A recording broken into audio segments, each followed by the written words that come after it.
Psalms 34:3 says, "O magnify the Lord with me, and let us exalt his name together." A blessed good morning, honorable members, and those under the sound of my voice. Before we begin our time of reflection today, I would like for us to have a moment of silence to honor the precious lives of those young females who tragically lost their lives this past weekend in those car accidents. Indeed, as a nation, we mourn this great loss.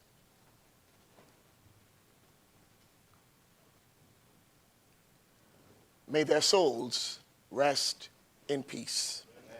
Today, in our Moments of Impact Reflection segment, I'll be sharing part 9 of our leadership series entitled Becoming a Better Leader. So far in this series, we have reflected on the key words long-suffering, empathy, action, discipline, excellence, resilience, stability, and honorable. In today's reflection for part 9, I want to focus on the key word influence. Leadership is simply influencing others to follow. To become a better leader, you must become a person of influence.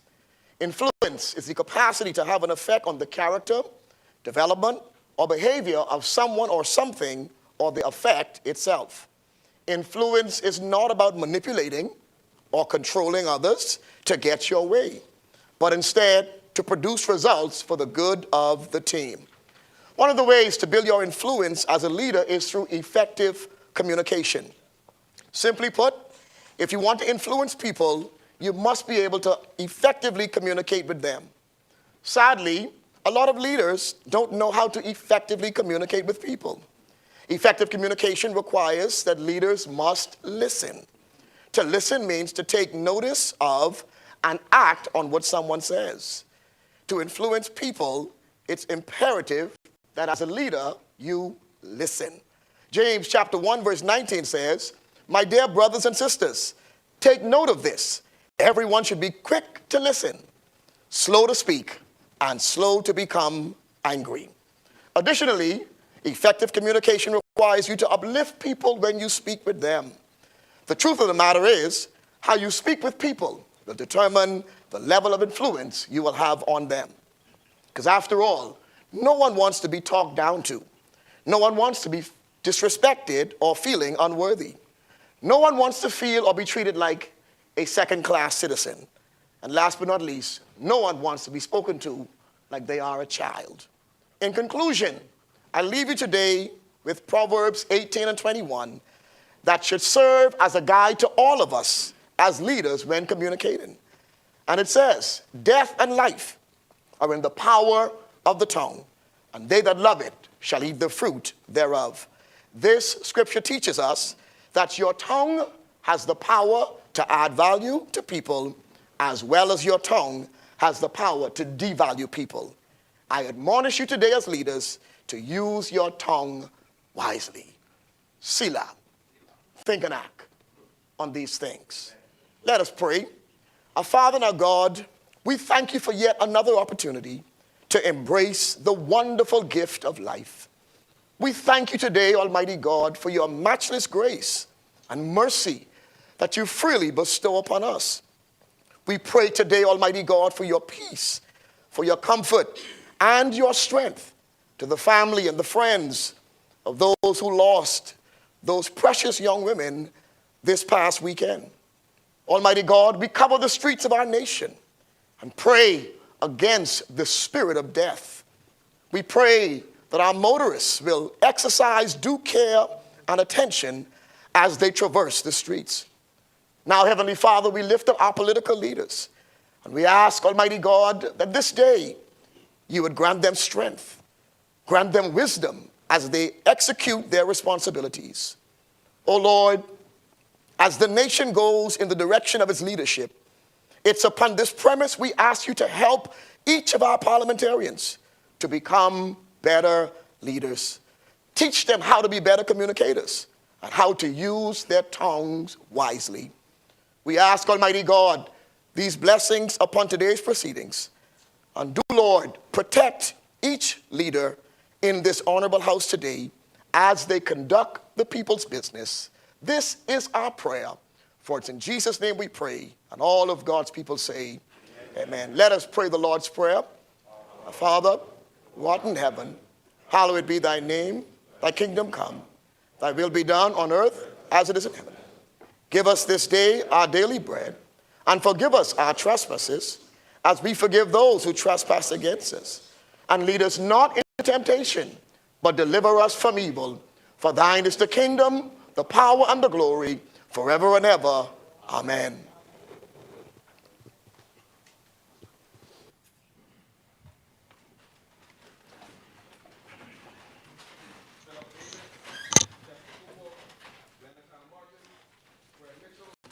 Michael Halkitis, Dr. Michael Darble, Clay Sweeting, Keith Bell, JoBeth Colby Davis, Ginger Moxie, Mario Boleg, Jomo Campbell, Pia Glover Roll, Maz Larota, Zane Lightborn, Lisa Reming, Leon Lundy, Leslie M. Miller Bryce, Sebastian Bastian, Marcus Roll, Wade Watson, Leonardo Lightborn, Kirk Cornish, Michael Bonnaby, Darren Pickstock, Owen Wells, Michael Pintard, Randy Roll, Bradley Fox Jr., Sean Roberts, Jamal Strawn, Kingsley Smith Jr., Sylvanus Petty, James Crazy Thompson, Michaela Barnett Ellis, Dr. Andre Rollins, James Ferguson, Lincoln Deal, Frizette Gibson, and Adrian White.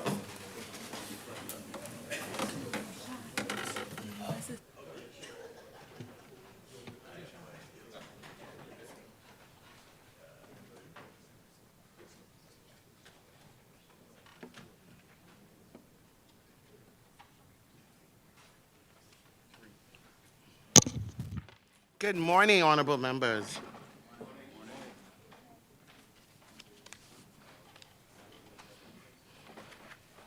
I'd like to start today's session by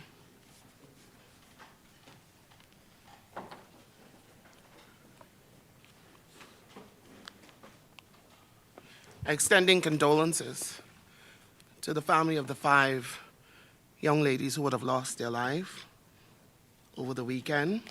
On behalf of myself, the staff here at the House of Assembly, and all of you here in this honorable place. Lives gone too soon, and may their souls rest in eternal peace. I would also like to welcome in the gallery today some special guests. His Excellency U.S. Ambassador Mr. Herschel Walker and his wife, as they celebrate 250 years of independence.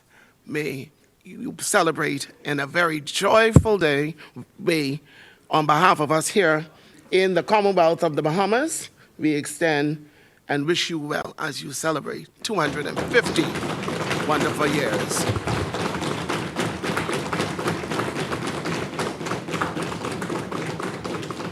Thank you for being here with us today, and welcome to the House of Assembly. I would also like to recognize Mrs. Mona Lisa McPhee Smith, my good friend, Director of Miss Teen Universe Bahamas. And she is joined here today by 2 beautiful young ladies, Christine Durasico, did I say it right? Duruso. Miss Teen Universe Bahamas 2026, and I see you have Abaco next to your name. Oh, there you go.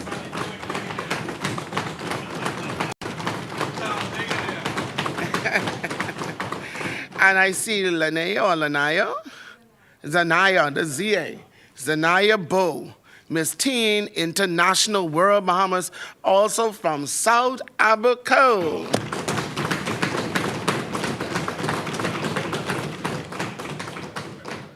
So Abaco, you should be very proud. You have 2 beautiful young ladies here in the crowd. Stand for us. Stand.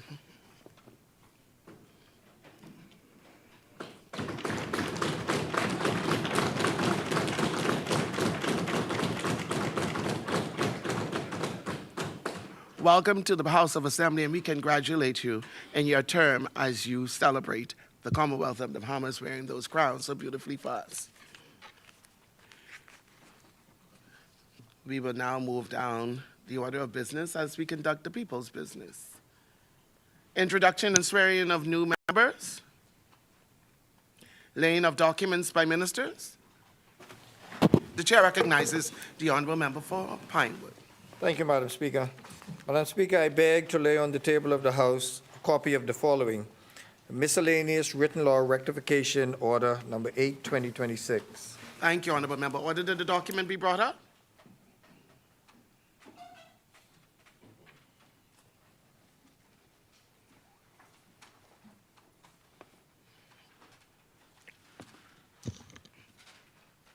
Thank you.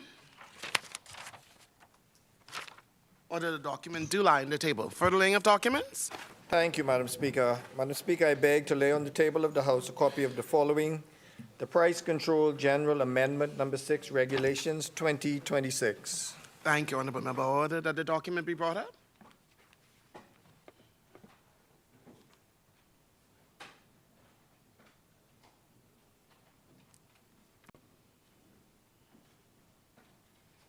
Thank you. Order that the document do lie on the table. Further laying of documents. The chair recognizes the honorable member for St. Barnabas. Thank you, Madam Speaker.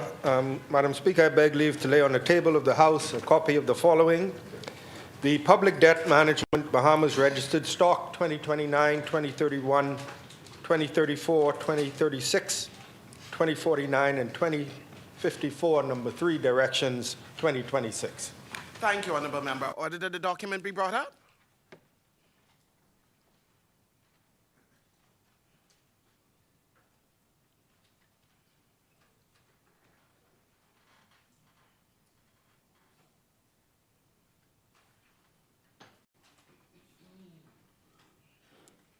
Thank you.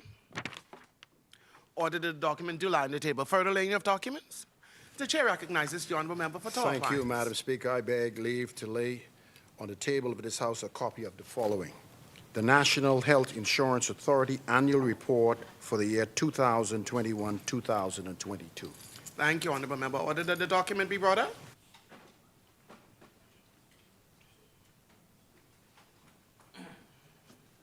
Thank you. Order that the report do lie on the table. Further laying of documents. Yes, Madam Speaker. You may proceed, honorable I member. beg leave to lay table of this House a copy of the following: the National Health Insurance Authority Annual Report for the year 2022-2023. Thank you, honorable member. Order that the document be brought up. Thank you. Order that the report do lie on the table. Further laying of documents. The chair recognizes the honorable member for Central, Mangrove Key, and South Andros. Yes, Madam Speaker, thank you. I do beg leave to lay on the table of the House a copy of the following: the Port Authorities Act, Seabed Lease Rates and Environmental Levy Fee Amendment Order 2026. Thank you, honorable member. Order that the document be brought up.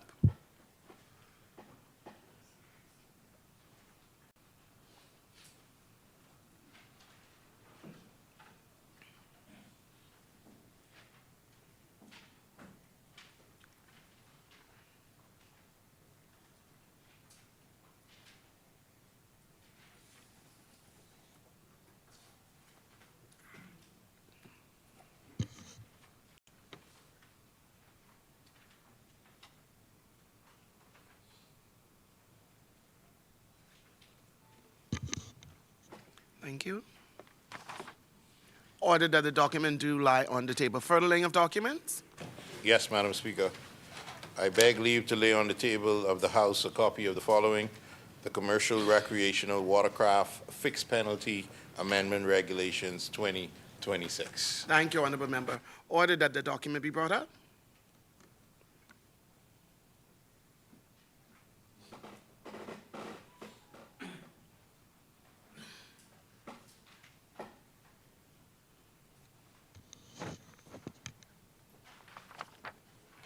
Thank you. Order that the document do lie on the table. Further laying of documents. Yes, Madam Speaker. And finally, I beg leave to lay on the table of the House a copy of the following: the Boat Registration Fixed Penalty Amendment Number 2, Regulations 2026. Thank you, Honorable Member. Order that the document be brought up.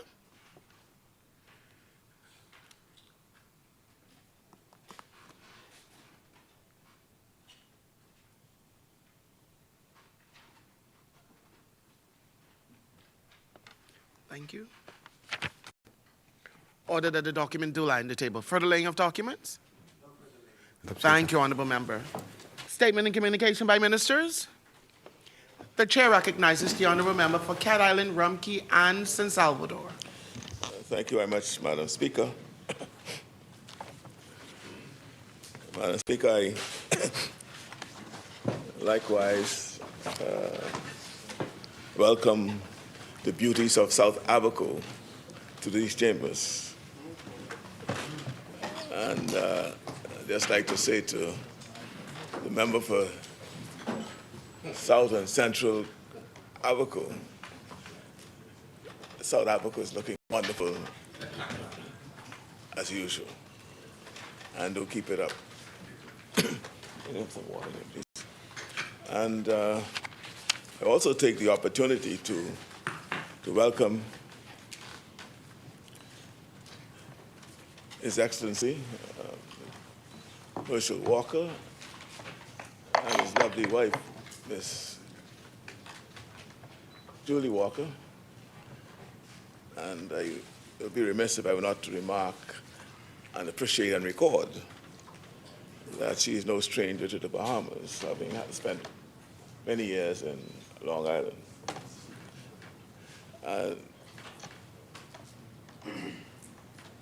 Madam Speaker, you know, I rise today with a heavy heart, and I ask this honorable House to rise with me.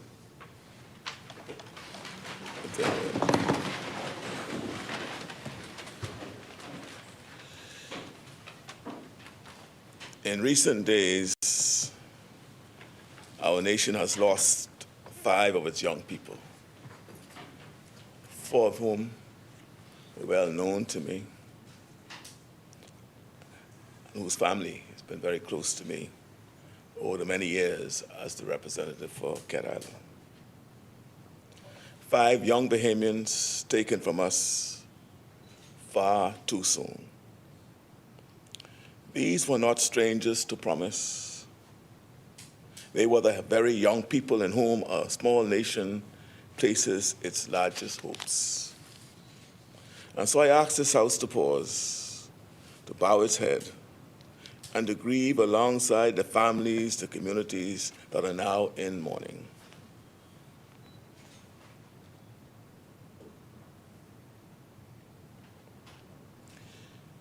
Five young Bahamians, 5 families broken, 5 futures we will never see unfold.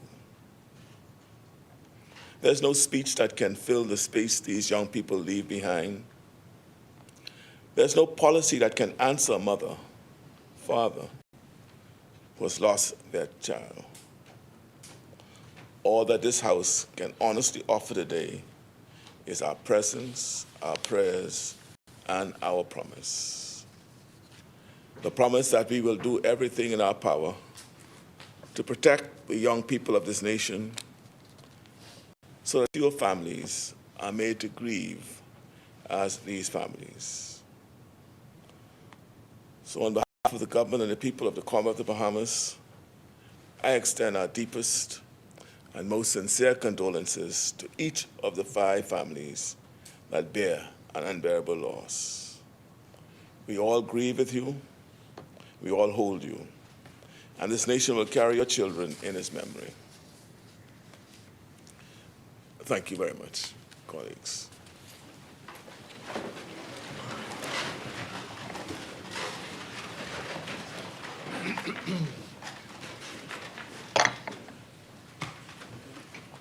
Madam Speaker, I now turn to another matter before this House. I do so fully aware of the weight of the moment we have just shared, and I ask the House to carry that feeling with it and not to set it down. For I've learned in this office and in this life that we are never meant to carry our heaviest days and burdens alone. In our darkest hours, it is our friends who stand behind us and beside us. It is friendship that carries a people through the night. And so it is fitting that even on a day of mourning, I rise to speak of one of the oldest and truest friendships our nation has ever known. This year, the United States of America celebrates 250 years of independence. So on behalf of the government and the people of the Bahamas, I offer to the President and the people of the United States and to our Ambassador, Your Excellency Herschel Walker, our warmest congratulations on this historic milestone. Madam Speaker, allow me to take this House back to one particular morning, the morning of the 10th of July, 1973, when our flag rose over these islands for the first time. On that, who signed its charter. In fact, if you look at the charter, the majority of the signatures to that charter were Bahamians from all across our archipelago. Our carpenters built homes so wisely and so well that some still stand after a century of hurricanes right there in Coconut Grove. The grandeur of South Florida rests in no small part on Bahamian labor, Bahamian skill, and Bahamian endurance. We did not come to America as strangers. We came as builders, and what we built together still stands. Our economies move together as the tide moves the boats in our harbors. When America prospers, the Bahamas feels it. And in the harder seasons, we have always found in the United States a partner willing to weather those hard seasons right at our side. That is the quiet, daily substance of this friendship. It asks for little, and it gives a great deal. Our bond is built on more than commerce. It's built on trust. Our officers stand shoulder to shoulder against those who are trafficking drugs and weapons through our waters. Through Operation Bahamas, Turks and Caicos, our forces have guarded both our peoples for decades. When danger comes to one of us, the other does not look away. And when the worst came, America came too. When Hurricane Dorian laid waste to Abaco and Grand Bahama, United States Coast Guard helicopters flew into the wreckage. American hands reached down and lifted our people from the water. American hearts broke open for us, and American help poured in. They did not wait to be asked. They came because that is what good neighbors do. That is what friends do. We have not forgotten. We will not, never forget. That is what real friendship is. It is not measured in the calm. It is measured in the storm. So, Madam Speaker, let there be no misunderstanding. The friendship between the Commonwealth of the Bahamas and the United States of America is not a passing season. It does not begin or end with any one government or any one administration or any one election. It is woven into our geography, our history, and our blood. It is inseparable, and it will endure. So, Madam Speaker, the friendship between our two countries is strong, and the trust between us is deep. And I say it with confidence. From time to time, two friends will see a matter differently, yes. There'll be moments when our interests do not perfectly align. But let there be no mistake. Such a moment, let no one mistake such a moment of disagreement or non-alignment be a moment for fracture. A disagreement between friends is not the breaking of a friendship. It is the proof of its maturity. So, Madam Speaker, today, this House is held in the same hour. Two truths in the same hour. We have held grief and we have held gratitude.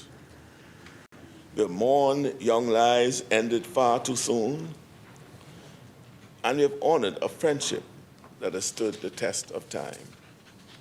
Perhaps that is the deepest lesson of this day. Life is fragile and friendship precious. We must hold our children close and hold our friends closer still. So again, to the President and the people of the United States, on the 250 years of liberty, we say congratulations, neighbor and friend. And to the families who grieve today, we say once more that the love of an entire nation is with you. May God comfort the bereaved. May God bless the enduring friendship between our two nations.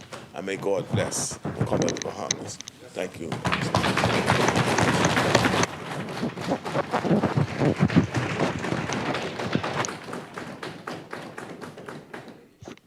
Thank you, honorable member. Order that the document be brought up.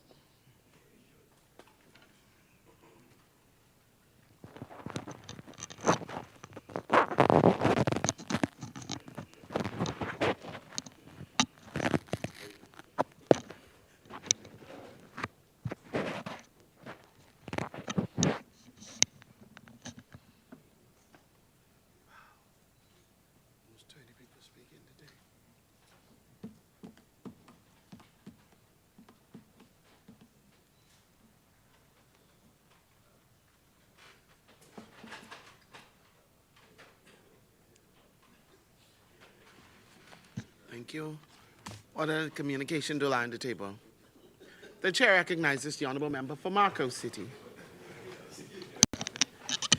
Thank you very much, Madam Speaker. I'd like to join our Prime Minister in paying tribute to the lives of 5 young Bahamian women in New Providence and Grand Bahama who lost their life, and to extend condolences to the family members of all of them. I'd also like to say a special congratulations to the Queens who are joining us today, and to say how proud we are of both of you. You follow in a long line of outstanding women who've demonstrated not just poise and displayed beauty, but who will go on to make incredible contributions to the country. 2 of them sit in the Parliament as we speak, the member for Seabreeze and the member for Golden Gates, excelled in the exact arena and have gone on to make contributions on a national level.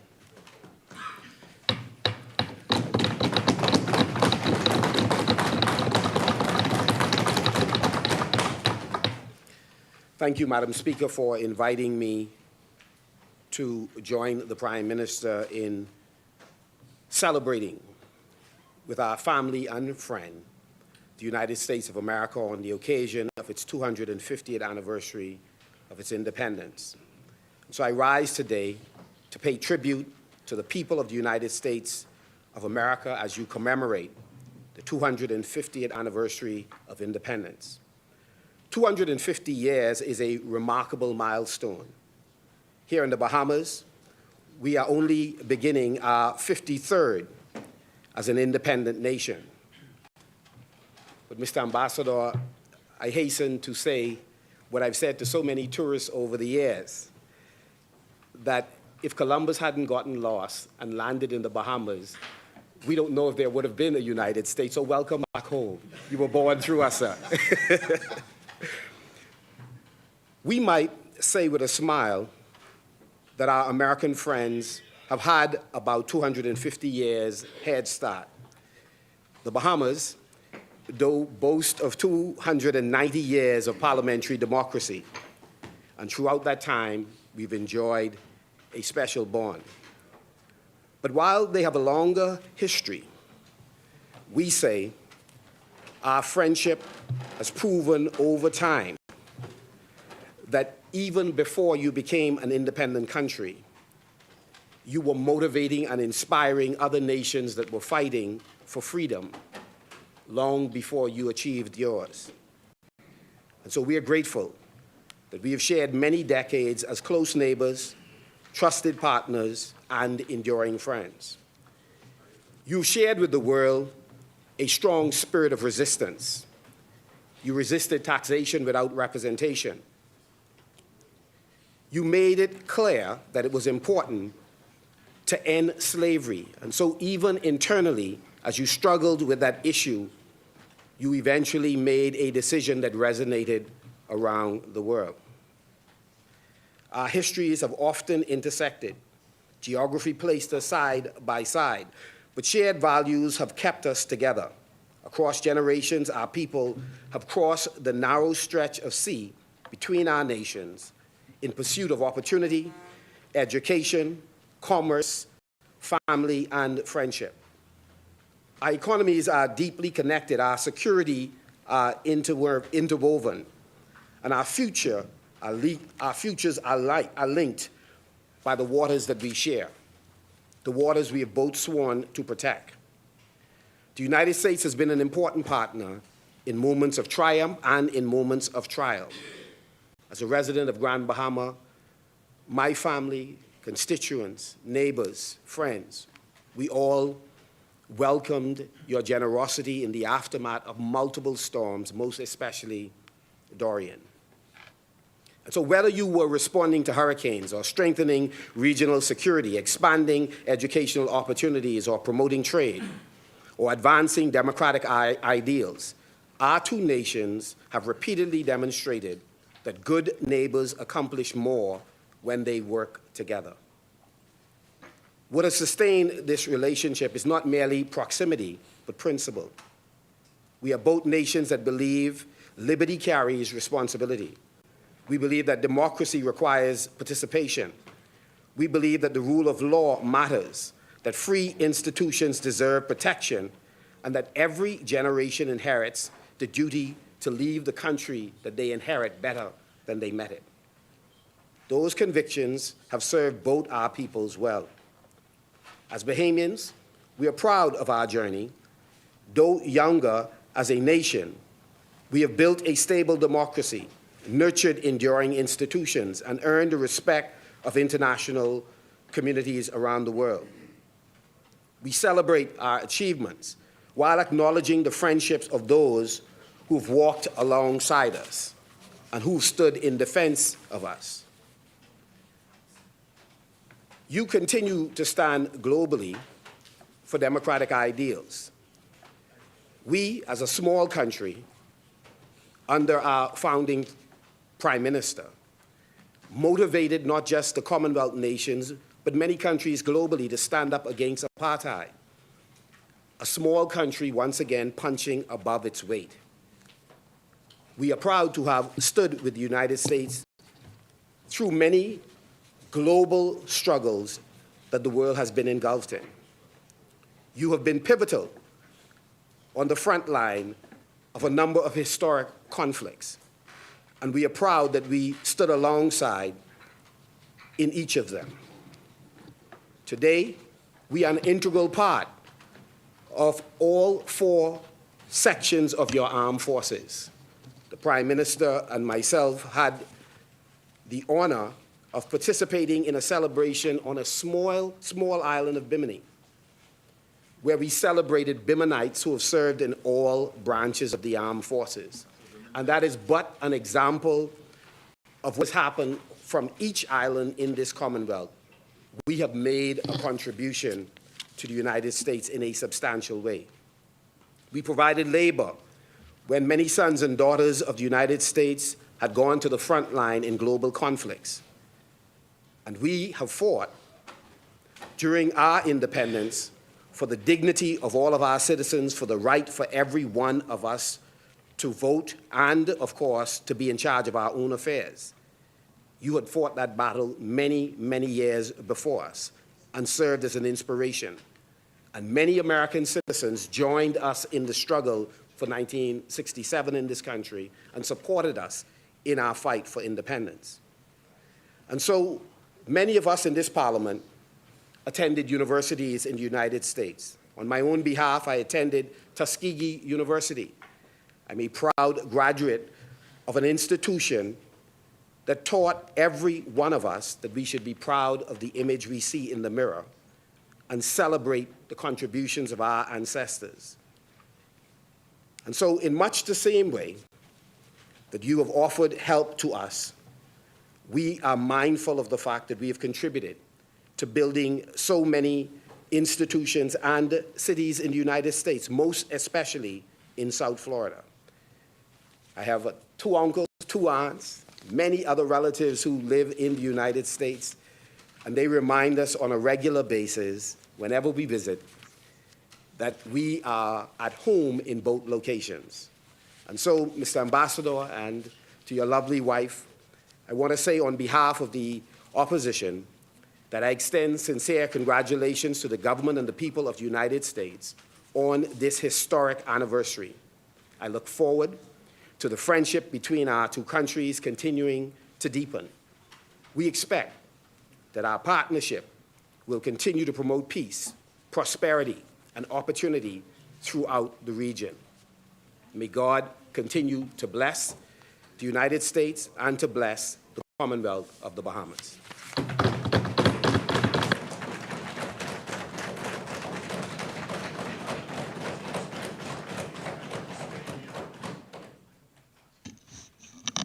Thank you, Honorable Member. The Chair recognizes the Honorable Member for Fox Hill. The big man, okay. Order that the communication be brought up.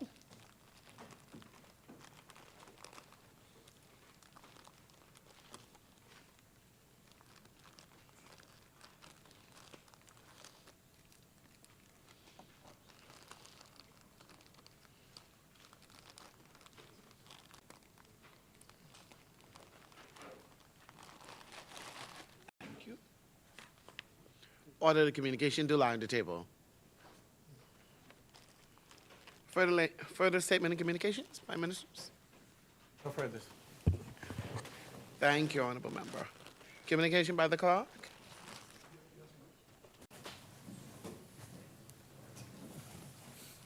Madam Speaker, I beg you to report delivery of messages numbers 1 and 2 to the Honorable Senate. Thank you, Honorable Member. Test me on, Member. Thank you. Messages from the Governor General. Messages from the Senate.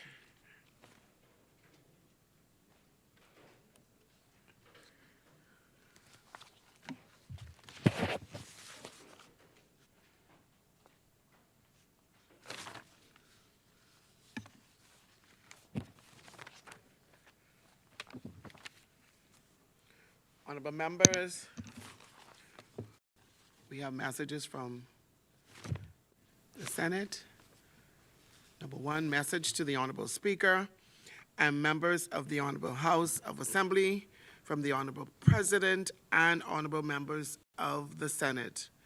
The Honorable Senate acquaints the Honorable House of Assembly that they have passed the following bills, accompanying messages. Number 1, from the Honorable House of Assembly, dated 18th of June, 2026.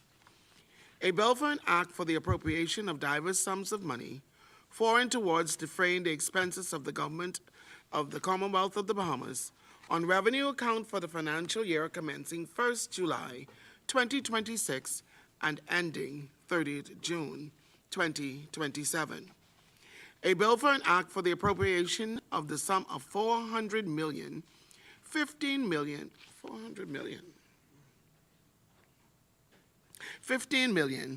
$819,096 for and towards defraying the expenses of the government of the Commonwealth of the Bahamas for capital development for the financial year ending 30th of June 2027. A bill for an act to amend the Customs Management Act. A bill for an act to amend the Business License Act. A bill for an act to amend the Domestic Minimum Top-Up Tax Act. A bill for an act to amend the Family Islands Development Encouragement Act. A bill for an act to amend the International Persons Land Holding Act. A bill for an act to amend the Public Debt Management Act. A bill for an act to amend the Real Property Tax Act. A bill for an act to amend the Stamp Act. A bill for an act to amend the Statute of Frauds Act. A bill for an act to amend the Tariff Act. A bill for an act to amend the Tax Appeal Commission Act. A bill for an act to amend the Immigration Act. A bill for an act to amend the Environmental Health Services Act. A bill for an act to amend the Conveyancing and Law of Property Act. A bill for an act to amend the Property Execution of Deeds and Documents Act. A bill for an act to amend the Port Authorities Act. A bill for an act to amend the Boat Registration Act. A bill for an act to amend the Commercial Recreational Watercraft Act. A bill for an act to amend the Bahamas Nationality Act. A bill for an act to amend the Road Traffic Act. A bill for an act to amend the Water Skiing and Motor Control Act. A bill for an act for the appropriation of further diverse sums of money for and towards defraying the expenses of the government of the Commonwealth of the Bahamas during the fiscal year commencing 1st of July 2025 and ending 30th of June 2026.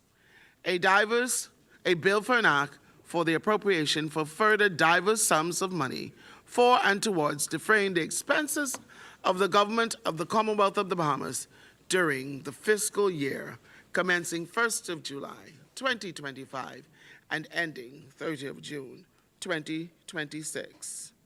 It is dated 24th of June 2026 and is signed by the Honorable President. Number 2, message to the Honorable Speaker and members of the Honorable House of Assembly from the Honorable President and Honorable members of the Senate.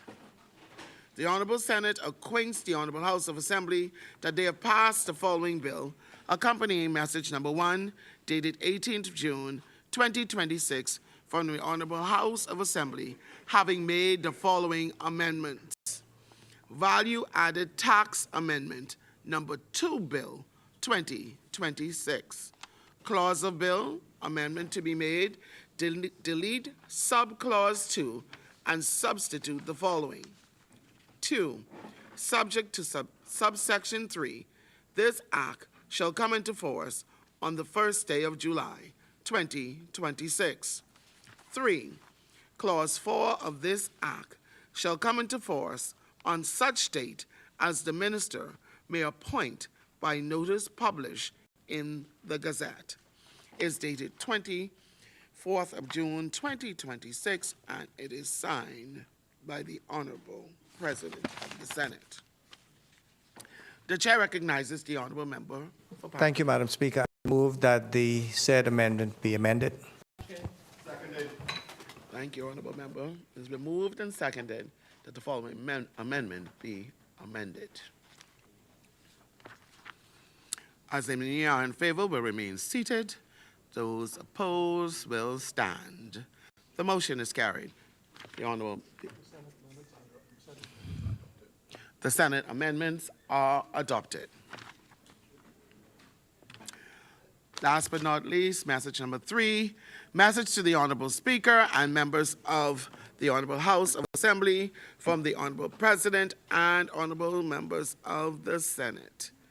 The Honorable Senate acquaints the Honorable House of Assembly that they have agreed to the following resolution accompanying message number 2 from the Honorable House of Assembly dated 18th of June 2026. Resolved that pursuant to Section 53A of the Ministry of Finance Act, the House approves One, the conveyances by the treasurer to Passerine at Abaco Holdings Limited of 5.208 acres or thereabouts, situated immediately southeast of the property of Baker's Bay Gulf and Ocean Club, Phase 1, on Great Guana Key, boy, this just worded bad. On of the Abaco, what was it supposed to be, on or off though?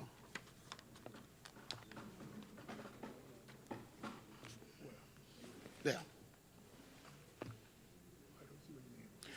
Guana Key, on. Off. Guana Key. And it's supposed to be off? No. Off the application. Okay. Guana Key, off the Abaco Keys for the sum of $781,200. And two, the conveyance of the treasurers to Baker's Bay HOA Limited for 5.732 acres or thereabouts, situated immediately southeast of the property off Baker's Bay Gulf and Ocean Club, Phase 1 of Great Guana Key of the Abaco Keys for the sum of $859,800. This is on the 24th of June, 2026, and signed by the Honorable President of the Senate. Okay? Order that all messages do lie on the table.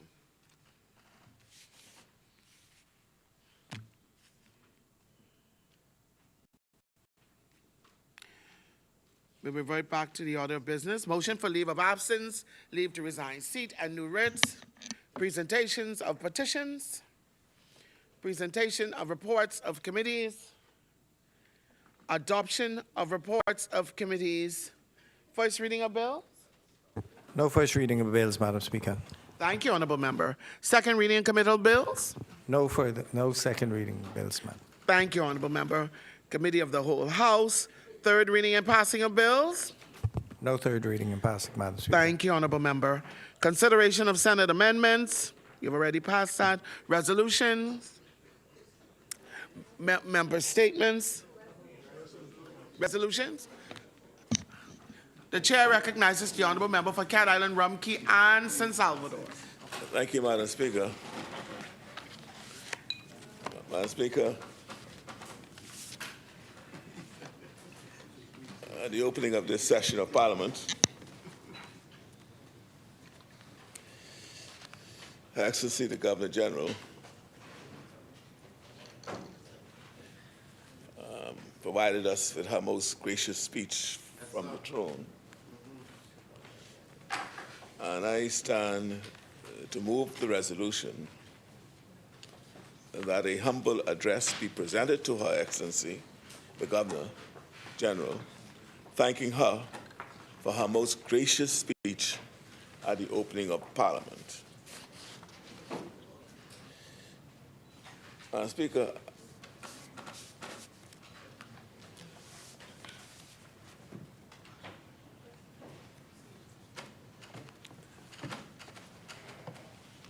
we do not gather in this House to pass laws for our own sake. We gather because somewhere a family is hurting, a child is hoping, a worker is struggling, and they are counting on us to make a difference in their lives.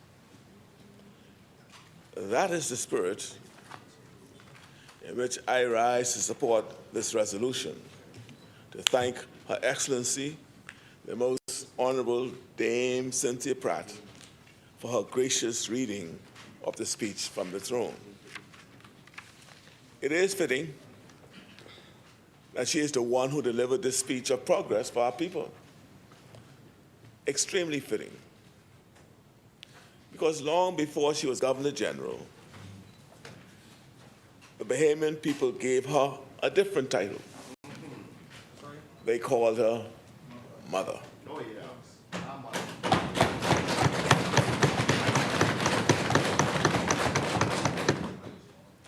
She earned that title throughout our archipelago, but more particularly in the Grove community. She earned it in the pulpit, and she earned it in the service of people who needed someone to stand with them. She was a mother to so many. And a speech about progress for Bahamians could not have been placed in better hands. The speech from the throne, Madam Speaker, outlines our vision for the next 5 years through the lens of policy. I'm here today to talk about how those policies impact Bahamians. Because a policy is only as good as the difference it makes in the lives of people. We have a duty to the Bahamian people to live up to their expectations of us as an administration and as a progressive liberal party, which is the party of the people.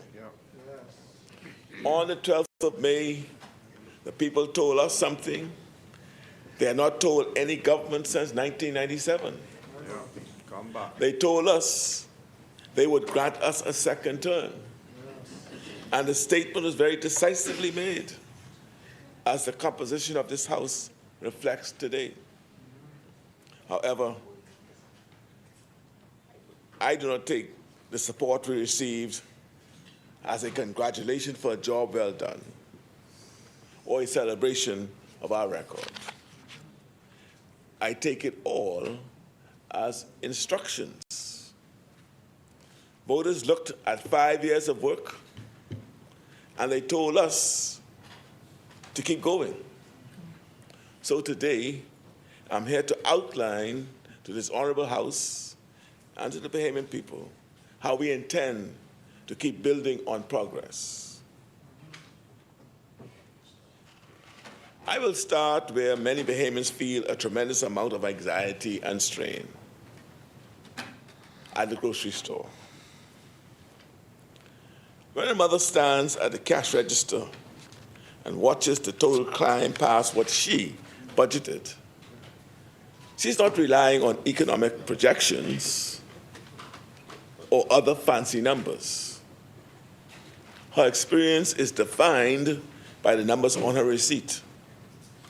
And until she feels relief there, no figures we quote will mean very much to her. So over the past few years, we have brought some relief for her. We took value-added tax from 12% to 10%. We also took value-added tax off the unprepared food in her cart. And we cut the rate on baby items, feminine products, and medical supplies. We held inflation to 0.6% last year, while the rest of the world struggled. But we know this was not enough. So this time, we will aggressively go after the cost of living in whatever ways we can. We will bring competition legislation to stop the price fixing and abuses that strain household budgets. And we will end the injustice that makes a family in Maguana pay more to keep the lights on than a family in Nassau, by introducing standard rates for light bills across the country. We will review real property tax rates so the relief reaches Bahamian owners. And we will grow more of what we eat, setting real production targets and empowering our farmers so more locally grown, healthy food is available in our stores. Madam Speaker, as our families leave the grocery store and head home, we encounter a number of other issues. For too many Bahamians, owning a home in their own country still feels out of reach.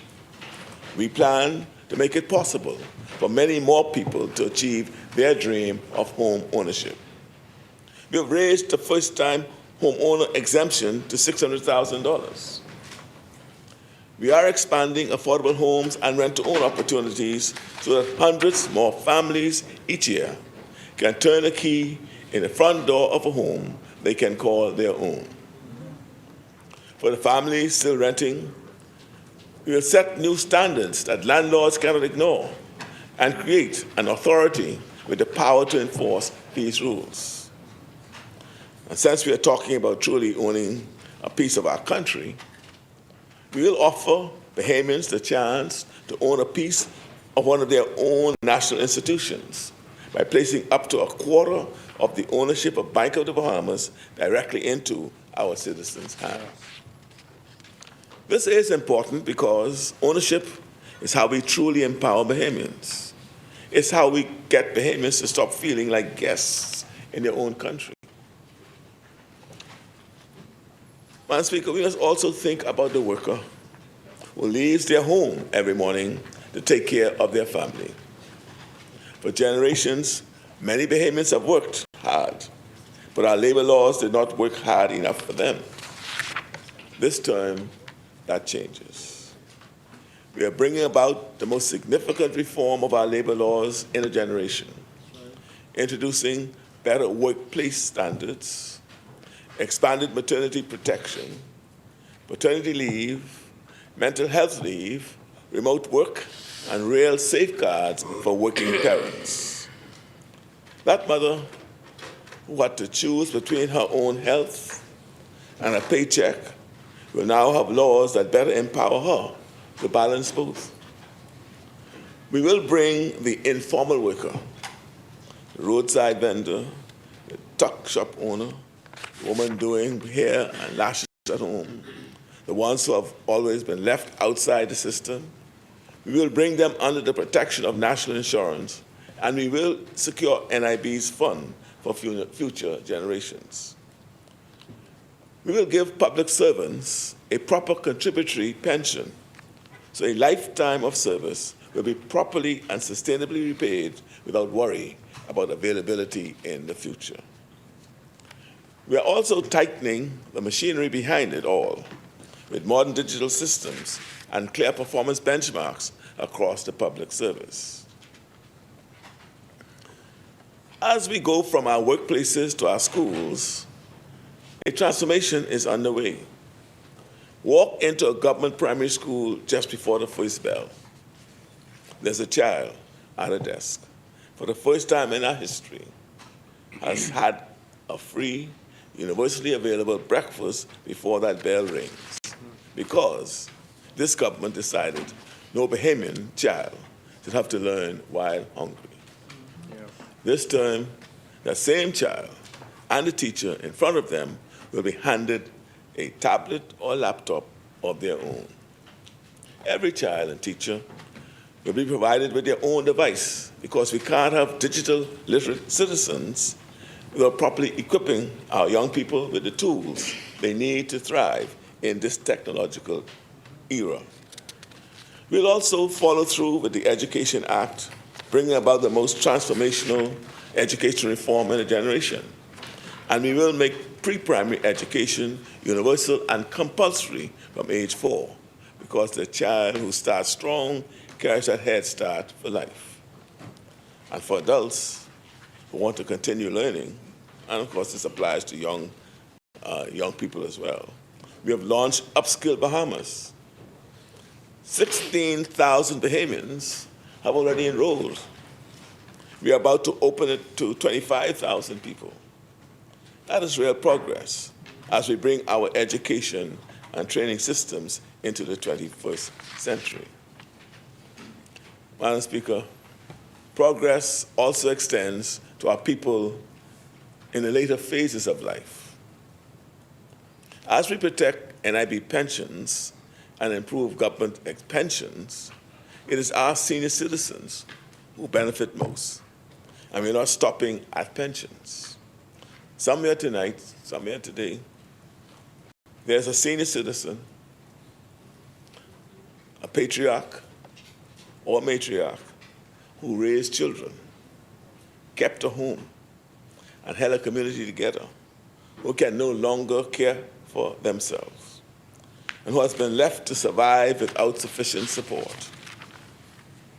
This is not a norm that I can accept. I believe a country is judged by how it treats its elders.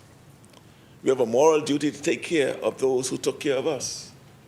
So we will bring forward a framework on elder abandonment that gives social services the standing to step in before their hardship becomes a crisis or worse. And because health is wealth, we want to ensure that we maintain health for all citizens. That is why we will extend health insurance to every public servant, including the contract workers left without coverage for years. They will not be left out, Madam Speaker, not on our watch. And we will keep renovating dozens of clinics and building the 2 new hospitals in Nassau and Grand Bahama, while we expand the prescription drug plan and national health insurance to tens of thousands more people so that illness no longer brings Bahamian families to financial ruin.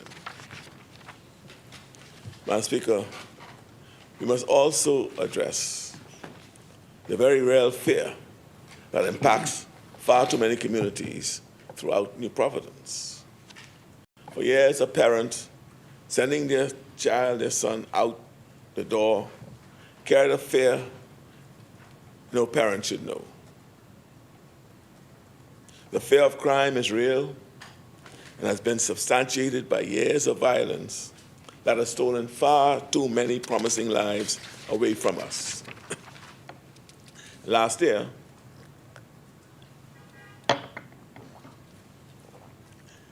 murders in this country fell by 31%. To me, that just isn't a statistic. That is a count of sons and daughters who made it back home each night. Major crime fell by 10% last year. Our 5-pillar strategy is working, and the Clear Hold Bill initiative is steadying the communities that needed it most. We will build on this success, beginning with stronger gun laws and dedicated firearm courts for a zero-tolerance stand on illegal weapons. If you are a gunman, be ready to spend a lot of time behind bars.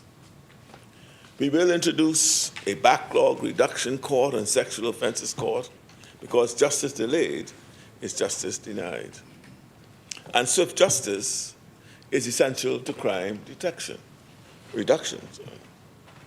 We will put the full force of our resources behind the Protection Against Violence Act and a properly resourced commission of investigations.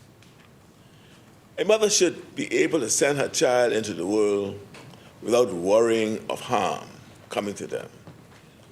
And a woman should be able to navigate our society without fear and be assured of justice should she be a survivor of violence.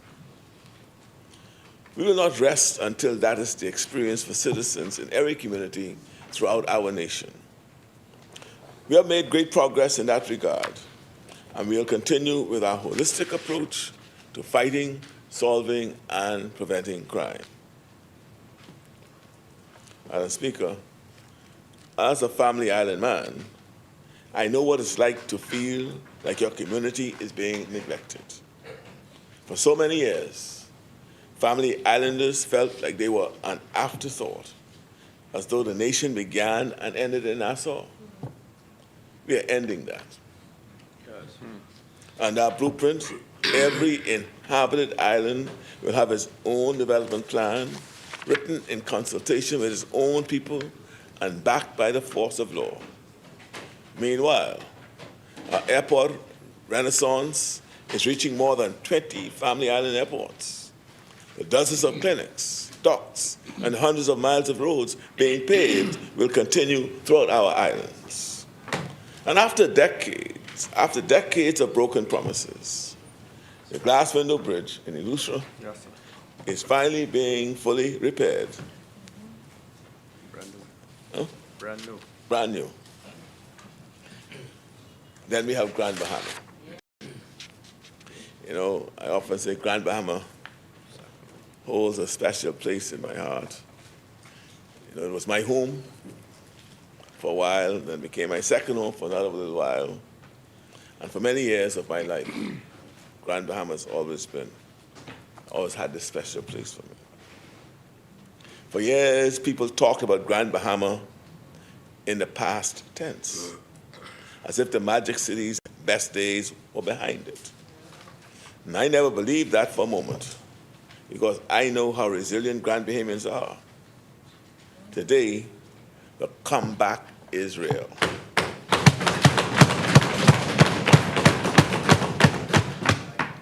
Visitor arrivals are up more than 91%.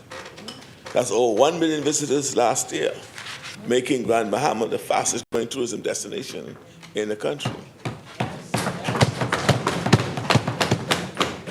And this is just the beginning. The Afro-Caribbean Marketplace, the MSC Cruise Port, the Xanadu Project, a new deal with the Port Authority, and a new hospital and modern airport are all on the way.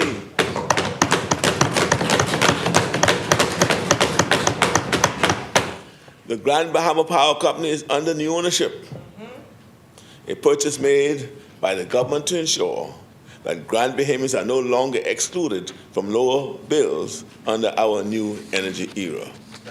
You know, Madam Speaker,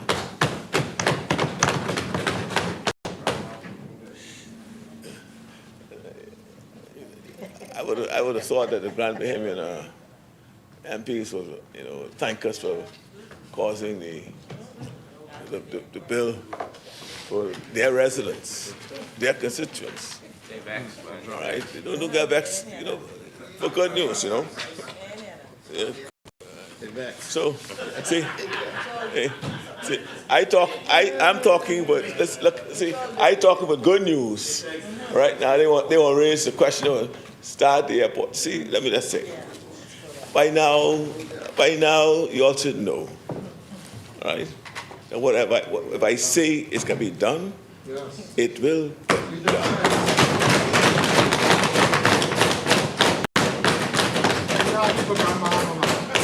Now, you all say wait and see. You all waited and see on the power, all right?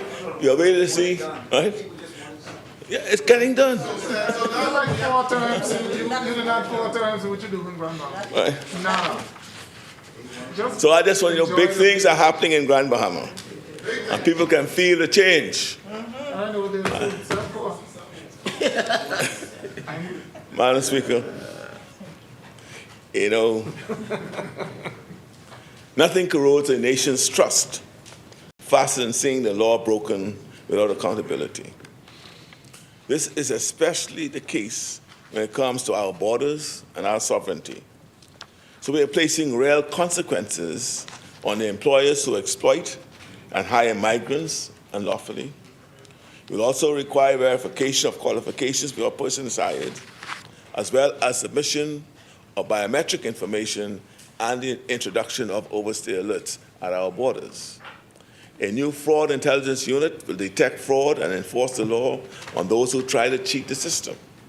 And to any public officer tempted to break the law for financial gain, especially when it comes to our national identification documents, hear me clearly, that offense will now carry substantial prison time. Our borders will be governed by law and order, and the law will apply to everyone with no exceptions. Madam Speaker, we talk a lot about the need to spur growth within the orange economy. And I want to make sure our young creators see themselves in our platform too, because their talent is a form of national wealth, as we have undervalued it for too long. The Creative and Performing Arts School, CAPUS, will train them. An online rights registry and a small claims court route will allow them to defend what they make. And new legislation will bring film production and related jobs to our shores.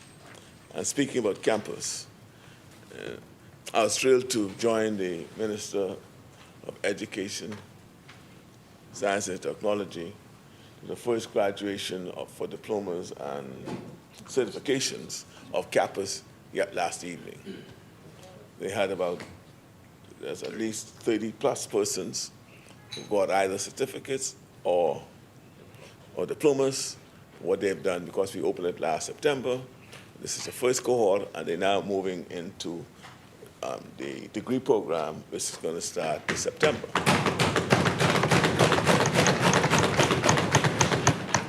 And let no one, Good stuff. let no one tell you otherwise. Marco City, you like that. We are Should come. talented, and you should see these young people and how they're performing. Yes. Now, it's not just confined to the young people, because they have all ages, because we are also about what we call life learning. So as long as you live, you could learn. Yep. And the opportunity for you to learn will be there. If you are in the orange economy, you have that opportunity with the Creative and Performing Arts School, we call now CAPUS. So I want to thank the Minister for inviting me to that occasion yesterday. I truly enjoyed the singing and the confidence that is exuded in the faces of those young men and people, and to hear their stories, how shy they were, how closeted they were, and to be there facing the audience yesterday. Madam Speaker, we're also dragging the government itself into the 21st century. So Bahamians no longer have to submit the same information over and over again each time they use a government service. We are committing to a national digital ID and to bringing all government services onto a single digital platform to improve accessibility and efficiency. At the same time, we are establishing clear and ethical rules for artificial intelligence, stronger cybersecurity frameworks, and improved protections for our children online, as well as a more modern, secure voting process with biometric cards and electronic poll books. Behind it all sits a long-term national development plan so that the vision we are building outlasts any one administration. We must also address one of the most pressing challenges facing us as a nation. We are a low-lying nation sitting in a warming, rising sea. For us, climate resilience is about survival. We will enforce a modern building code that can stand the storms we know are coming. At the same time, we will give our environmental laws real force, better protect our waters, manage the value of our blue carbon credits, and make the National Youth Guard a permanent service and disaster readiness force for the young Bahamians who will inherit this country. This is the agenda, Madam Speaker, the Bahamian people voted to continue. This is the work they've asked us to carry forward in this House. Let me just say, the campaign is over. The people have spoken. What they are owed now is the serious work of governing. And that work cannot be drowned out by the spectacle of those who keep choosing politics over country. The Bahamian people have already sent their message to every member who would downplay good news and welcome the bad. Yeah. Those who would oppose for the sake of opposing while offering no solutions of their own. And those who would treat this honorable House as a stage for performance rather than as a chamber where the future of this country is shaped. These are serious times, Madam Speaker, and serious times demand serious leadership. The time for clowning and performing is over. It is time to work together for the common good. And I just want to be clear about this. We expect disagreement in this House because that is a part of the work of a parliament. While disagreement belongs in this chamber, distraction does not. That's right. And the matters before us are far too important to be cheapened by anyone who is more interested in making noise than they are in making progress. Yes.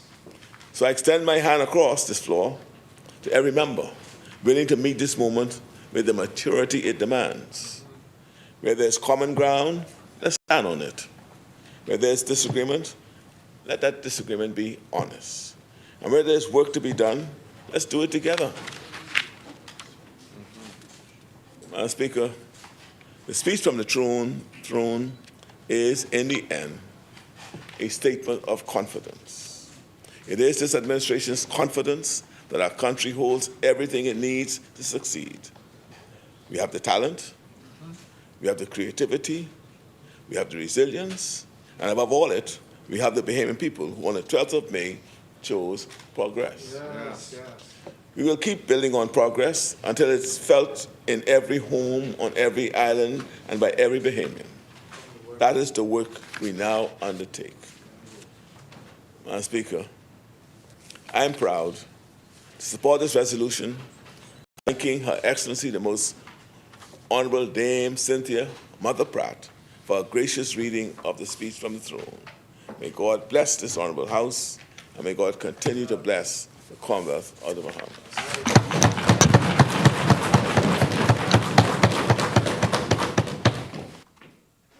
Thank you, Honourable Member. Is there a seconder? Thank you, Madam Speaker. The chair recognizes the Honourable Member for Pinewood.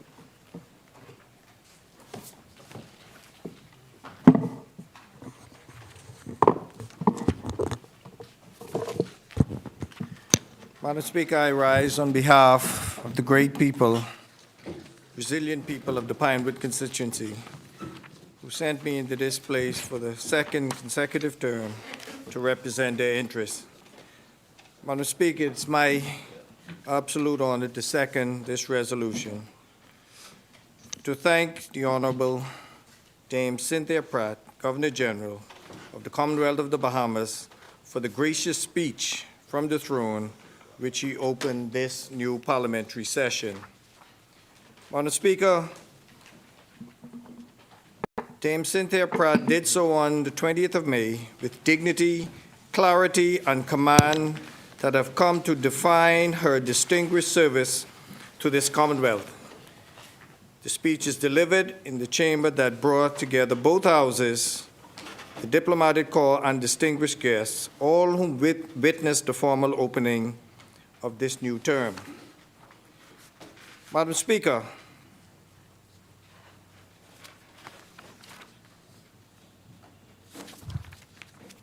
the speech was careful to note that this administration accepted this renewed mandate with humility, gratitude, and a profound sense of responsibility and the framing matters. A second consecutive term, the first in nearly 30 years, could easily have been presented as vindication alone. Instead, the speech chose the language of obligation, and it was concrete because the speech was equally candid in that statistics do not feed family and statistics do not pay the light bill. Madam Speaker, the member for Ked Island, Rumkey, and San Salvador went into great lengths, and I do not plan to regurgitate those matters that he alluded to. The speech mentioned my constituency, Madam Speaker, for some of the well-needed and well-wanted upgrades. As it relates to national security, Madam Speaker, the speech devoted particular attention to the safety of our people, undergirded the continued five-pillar crime strategy. Emphasis was placed on stronger gun laws and expanded specialist firearm courts, a dedicated sexual offenses court, and a backlog reduction court, and full implementation of the Protection Against Violence Act, alongside expanded domestic violence support services. Madam Speaker, it also spoke to sovereignty, with focus on the national biometric immigration system with overseas alerts and e-biometric e-gates. Madam Speaker, as I said, I intended to be very, very, very brief, Madam Speaker. This speech closed by speaking of talent, creativity, resilience, democratic stability, and above all, the people of this Commonwealth. They were words which Her Excellency delivered to this House with genuine conviction. The House would do well to hold fast to the same order of priority as we take upon considerable legislative work set before us. Madam Speaker, on behalf of this Honorable House, I would like again to extend deepest thanks to Her Excellency Dame Cynthia Pratt for delivering this speech with such grace and conviction. Madam Speaker, I therefore second this motion of thanks to the House. I thank you, Madam Speaker. I appreciate that speech. Thank you, Honorable Member. It has been moved and seconded that the following resolution be agreed. Resolved that a humble address be presented to Her Excellency, the Governor General, thanking her for a most gracious speech at the opening of Parliament. As many are in favor, will remain seated. Those opposed will stand.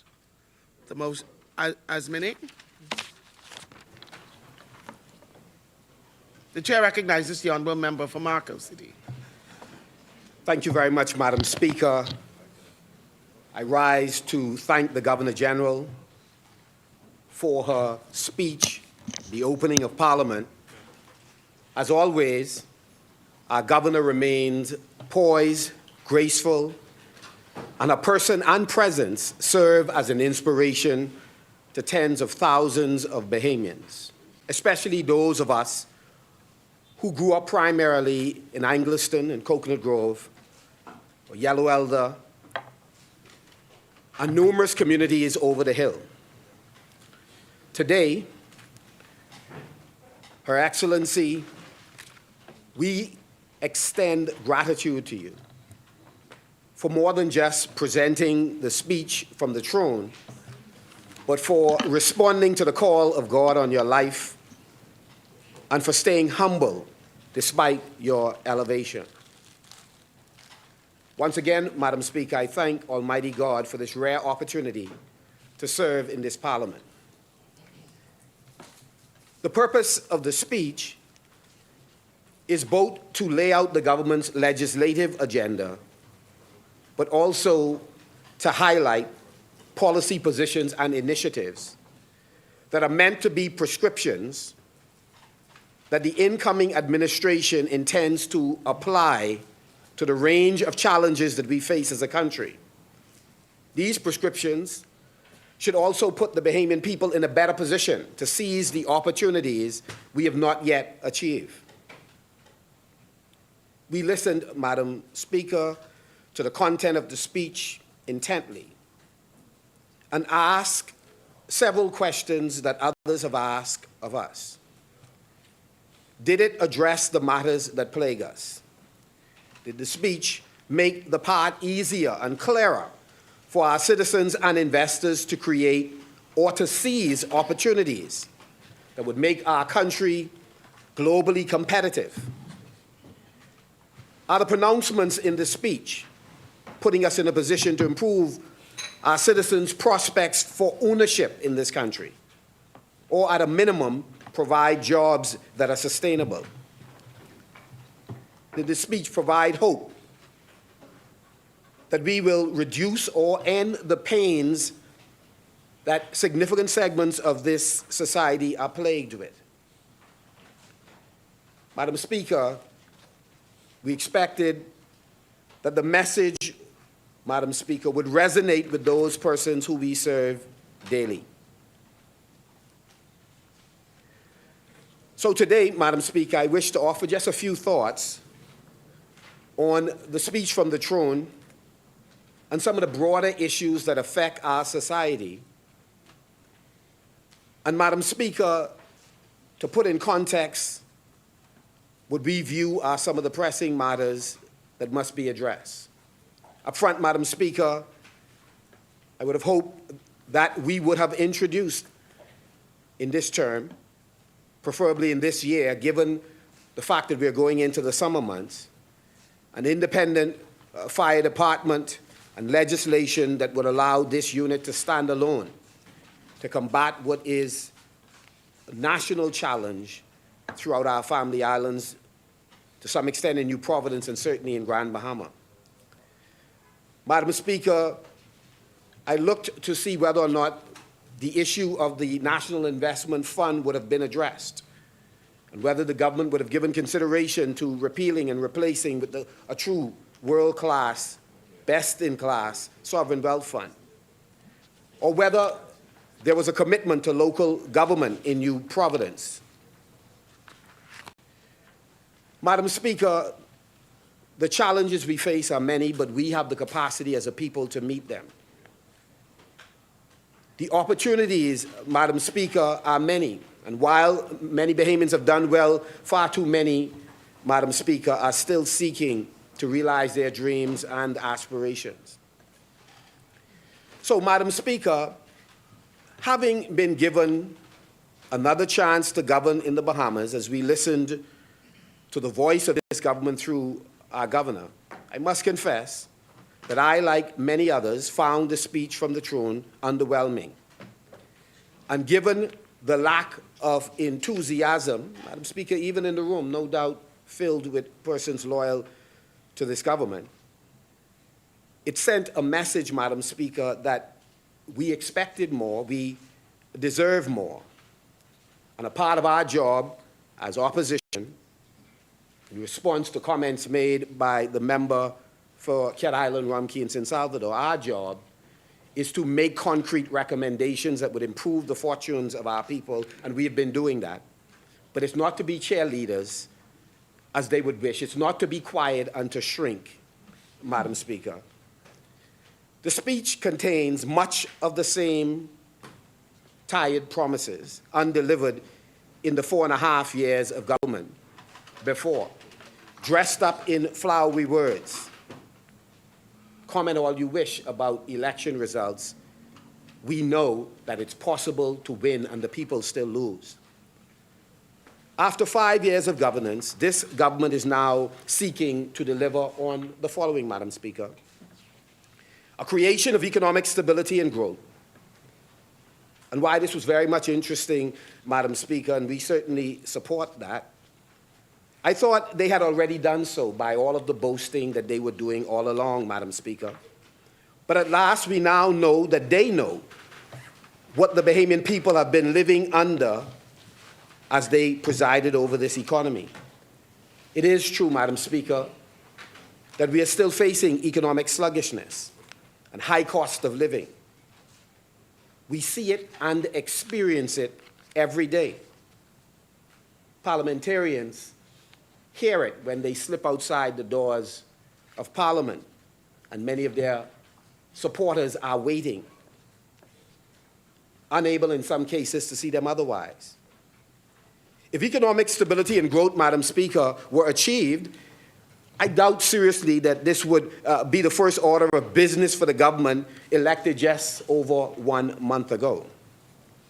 And for all the boasting about what credit rating agencies have said about this government, it should be clear, Madam Speaker, that our credit rating has not returned to pre-pandemic levels, Madam Speaker.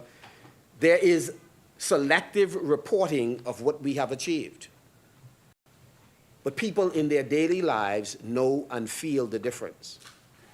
And now they want us to celebrate a restoration that has not yet come, Madam Speaker.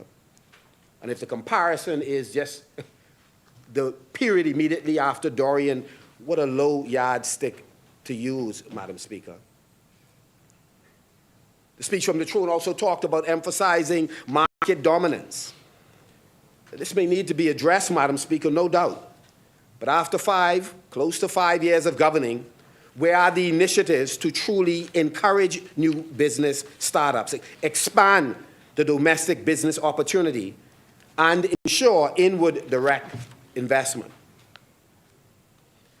Just saying you are about something doesn't mean you are about that thing.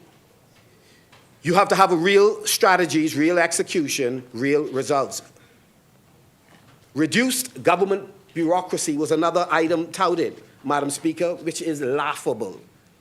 At last, this administration realizes that government bureaucracy, at best, remained the same, at worst, deteriorated under them.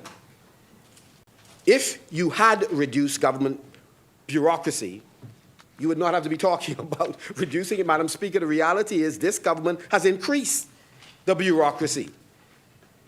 What is amazing is that this government has increased ministries and number of ministers, Madam Speaker, and state-owned enterprises that its fiscal strategy talked about, again, making more efficient, serving the Bahamian people better, being more productive, stop sucking the resources out of the central economy. They have, in fact, Madam Speaker, enlarged its footprint without the results to justify it, Madam Speaker.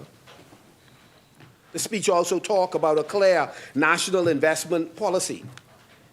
Is this administration conceding that it has been governing for almost 5 years without a clear national investment policy? Is it admitting that its current policy has not produced measurable benefits for the Bahamian people? Then, Madam Speaker, what has all the boast been about? Billions of dollars of investment, reduced unemployment, better for Bahamians. That's been the chorus, Madam Speaker. Some would say, and I agree, Madam Speaker, it's more like gaslighting. They talk about a foreign direct investment compliance unit. And let me be clear, Madam Speaker, we have many project managers in this country who have gotten certification who could be helpful to this government and any other government in monitoring commitments made locally by Bahamians or expats to make sure that they deliver. However, Madam Speaker, what we should guard against, Madam Speaker, is focusing in on a specialized unit only, as opposed to, Madam Speaker, making sure that the whole government civil service becomes the compliance unit for not just foreign investors, but local investors. Madam Speaker, we have to insist that the rights, Madam Speaker, of investors, Bahamians, and others are respected, are honored, but we must also make sure that their responsibilities are carried out. Madam Speaker, we should know for every one of the heads of agreement that designate 1, 2, 3% of revenue or portion of profit going to some institution in the Bahamas, has that money been transferred, who's managing it, and what is the impact of it, Madam Speaker? And so this government, talking about reducing the size of the bureaucracy, has been busy, Madam Speaker, destroying the backbench in what, Madam Speaker, should have been a march towards an independent parliament. We have gone backwards, Madam Speaker. 29, Madam Speaker, ministers, Madam Speaker. That's why I know, Madam Speaker, standing ovation is automatic, Madam Speaker.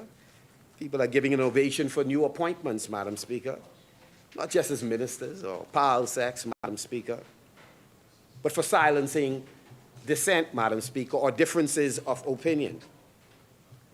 And so, Madam Speaker, as we listen to the speech, we believe, Madam Speaker, that it is important to preach hope.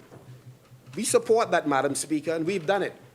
But it does not mean that we should not point out what has not yet been accomplished on behalf of our people. And so while they talk about making foreign investors comply with the pledges to the Bahamian people, how about the government, Madam Speaker, lead by example? On the most basic pledges of good governance, this administration, Madam Speaker, has an atrocious record. Transparency and accountability are a mist in this administration, Madam Speaker. There's no real commitment to it, and no amount of words that they use can alter this fact. No group believes, like this administration does, in not providing answers to questions about how they are presiding over the affairs of the Bahamian people. And when there's no answers, there's very little answer. Or, Madam Speaker, as I would share before I take my seat, some of the answers are completely misleading. And we have lost the tradition in this House when persons mislead the House intentionally, that there are penalties, that there are repercussions, that there are resignations, Madam Speaker. That does not happen under this administration. Many misleading answers on too many fundamental issues in government.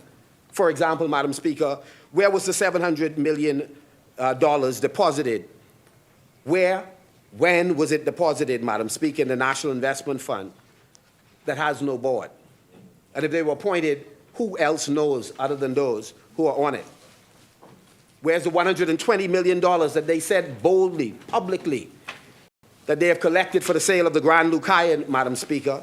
Where's the $20.2 million in so-called that has been provided to the mysterious Carmichael Village housing project, Madam Speaker? How does civil aviation account for an airplane flying without license and crashed on election day, and minister refuses to answer the question? Who is politician one? And when did the government, what did the government find out, having pledged to spare no effort into looking into corruption following the high-profile indictments in the United States? How did a candidate name come to be on a government purchase vouchers, Madam Speaker, during the last election? A candidate was not even a member of the government. Why were millions of dollars in investments spent with several companies, many Bahamian islands during the election campaign, Madam Speaker, experienced that spend, Madam Speaker, in the campaign that just passed? Questions can go on and on, Madam Speaker. And so what we say, Madam Speaker, is this is a government that enjoys governing in darkness. This is a government of arrogant darkness. There are one set of laws for other Bahamians, and there's a different set of laws for them, Madam Speaker, and their re-election has only bolstered their arrogance, and we hear it regularly, sometimes when they're on their feet and other times from their seats.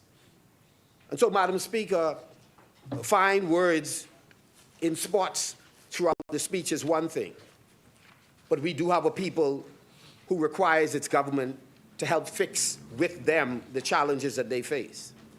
We heard about in the speech mandatory decision-making timelines for development approvals to create greater certainty, transparency, and efficiency within the process.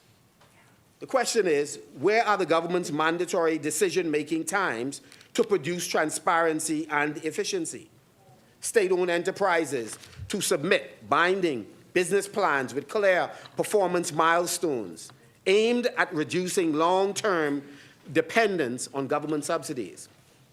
We are the government's binding business plans that can stop it from leaning so hard on struggling Bahamians with increased taxes and fees. If you don't believe me, Madam Speaker, let all of us park our government vehicles and start using our own vehicles and see what the costs are. The cost for inspection, Madam Speaker, and licensing.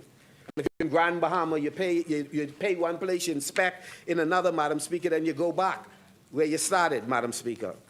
The government brags about revenue increases and surpluses, but rides the backs of hard-working Bahamians with nickel and dime fees and taxes. Heartless. Well, we had said it was coming, Madam Speaker, so we're not surprised. The speech also talked about continue to promote fundamental transformation in Grand Bahama through enhanced investment and economic development, reorganization of arrangements with the Grand Bahama Port Authority, and strengthening of opportunities with key stakeholders. Big talk, Madam Speaker. Big talk.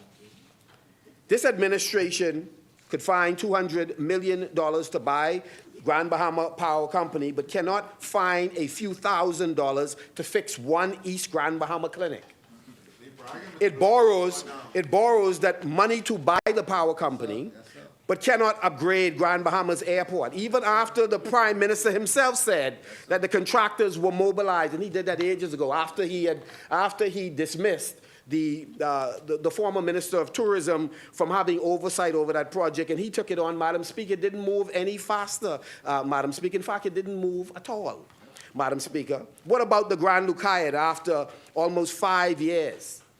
And then wailing us 4.5 years before about why we had not been successful in getting it sold, and why wasn't, Madam Speaker, a rejuvenation initiative launched to transform the whole area surrounding the hotel. And look, they did worse. They actually closed the hotel.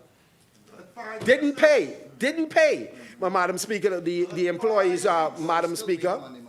And so, many people are still waiting to be paid, Madam Speaker. You remember, Madam Speaker, the rally that they had, Madam Speaker, when they unveiled, Madam Speaker, what was happening with the sale of the hotel. It was a rally, and they sought to chastise us for not showing up to the rally, Madam Speaker. And so I could go on, Madam Speaker.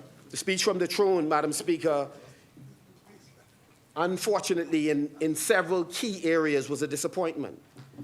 It is platitudes and promises resting on an untrustworthy administration. The PM says that, like a small island developing states, we face numerous challenges. Climate threats, inflationary pressures, yes, and changing geopolitical realities, yes, Madam Speaker. But what he does not fully appreciate is we also face the challenge of corruption, which, Madam Speaker, in many ways, Madam Speaker, is as significant as a hurricane.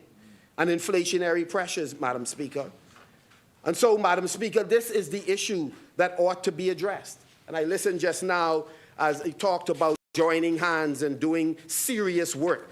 I was amazed that he had a serious disposition as he talked about integrity and wanting, Madam Speaker, to end corruption in the country, Madam Speaker, when it comes across as if he and the team is aiding and abetting it, Madam Speaker. And so, Madam Speaker, we do not retreat. We remain committed to working for the Bahamian people and standing with them and on their behalf, no matter the number that supported us.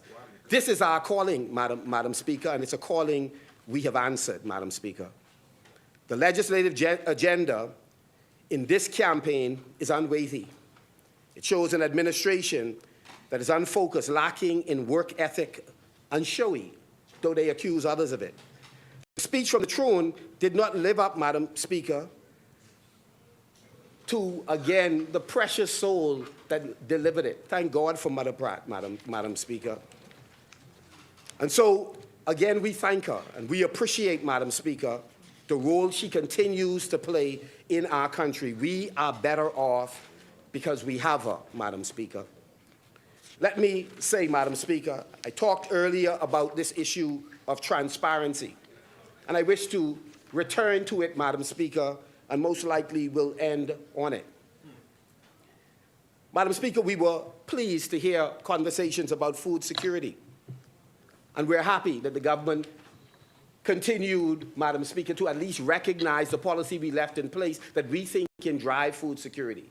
A policy that says 40% of all foods consumed in the Bahamas, sold in food stores, hotels, restaurants, must be sourced from a Bahamian producer. And that 70 cents of every Bahamian dollar ought to be spent first with a Bahamian before elsewhere. If we were to, Madam Speaker, just take that simple policy and apply it, we can catapult the industry, Madam Speaker, and empower, again, thousands of entrepreneurs, Madam Speaker, through government spend and encouraging private sector spend with Bahamian producers, Madam Speaker. We do not believe in stop, review, and cancel, but clearly the government, by not following some sensible guidelines, some base studies that we conducted and left in place, Madam Speaker, I think they have lost time in implementation of a firm food security program because of a lack of continuity, Madam Speaker, in a number of important policies. We didn't get it all right, but we got quite a bit correct, Madam Speaker. And when the government talks about transparency, we say we support it because we believe transparency builds trust. Accountability protects that trust. Good governance sustains that trust. But this administration, Madam Speaker, has left this country fresh off a new election with a trust deficit. Madam Speaker, so let me turn to at least one of those issues that have left us with a trust deficit, Madam Speaker, as I wrap up. We believe And it pains me, Madam Speaker, to have to engage in this discussion because, Madam Speaker, I have great respect for, over the years, for a number of persons in this House, on the other side, who I've grown up with, gone to university with, etc. But, Madam Speaker, we have an obligation to our country that ought to be greater than an obligation to some of the friendships that we share, because we want to do better as individuals, and we want others to do better, Madam Speaker.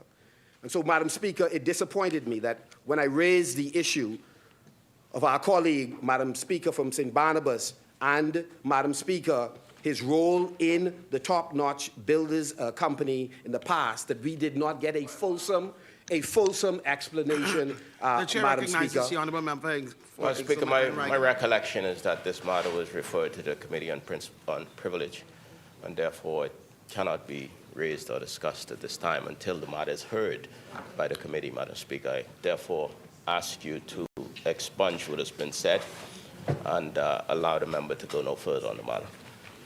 Thank you, honourable member. Madam Speaker, I have a right to raise questions about statements that have been made before that moment and after that moment in this House and outside in the public, Madam Speaker. So if there's an attempt, as I believe Exuma and Ragged Island is making, to make sure there is no reference to a matter that is the subject of national interest, Madam Speaker, I believe he's flatly wrong. He's being undemocratic, Madam Speaker, and I certainly would not comply with the kind of request, blanket request that he's making. And so I began to say, Madam Speaker, what began... Honourable member, I hear you, and I heard what you said, and I'm ruling that, that the Speaker had Stop the made clock, please. The speaker's... a judgment on this. Okay, and I'm asking you, as an honourable member, to please respect the authority of the chair. Madam Speaker... And to please not raise an issue that the Speaker has referred, and once we have been apprised of the decision of that committee, then,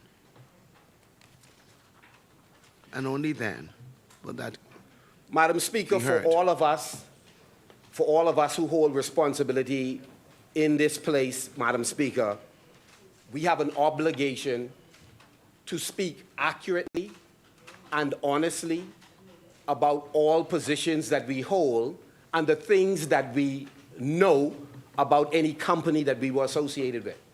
So, Madam Speaker, let me give you a scenario where someone is given a weighty position to preside over a very complex economy that hundreds of thousands of persons rely on. But, Madam Speaker, in their former life, they presided over a much smaller enterprise. That smaller enterprise, Madam Speaker, the smaller enterprise, Madam Speaker... The chair recognizes the honourable member for Exuma and Ragged Island. Speaker, you've ruled on the matter. The member knows better. He's trying to be cute, Madam Speaker. We don't find it that way, Madam Speaker, and I ask you please to enforce your ruling. Madam Speaker, let me say this as calmly as possible. The member is seeking to direct not just the Speaker, the third member of a co-equal of a Prime Minister and a Chief Justice. So he's seeking to direct you. But he's seeking to direct what I say. Without having heard what I said, he's seeking to direct it. I have every right to paint any scenario that makes clear to the public the message I wish to deliver, Madam Speaker. And I would ask, Madam Speaker, if you would restrain the member so that I could complete my statement and he could speak all he wants when he has an opportunity.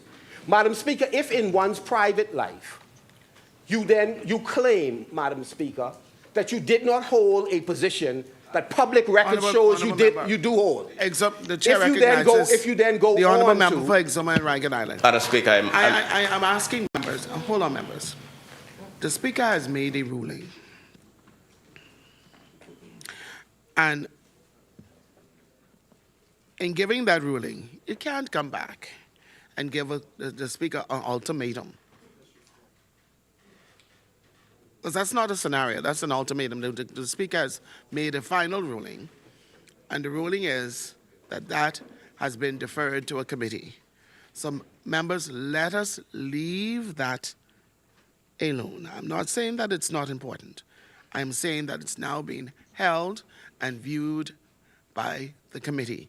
And that committee is expected to come back and give its findings. And once that findings is placed on the floor, I have not been apprised by the committee as yet. But when I am not certain that they have met as yet, I'm not sure. I am guessing, well, they have to meet. They do have to meet.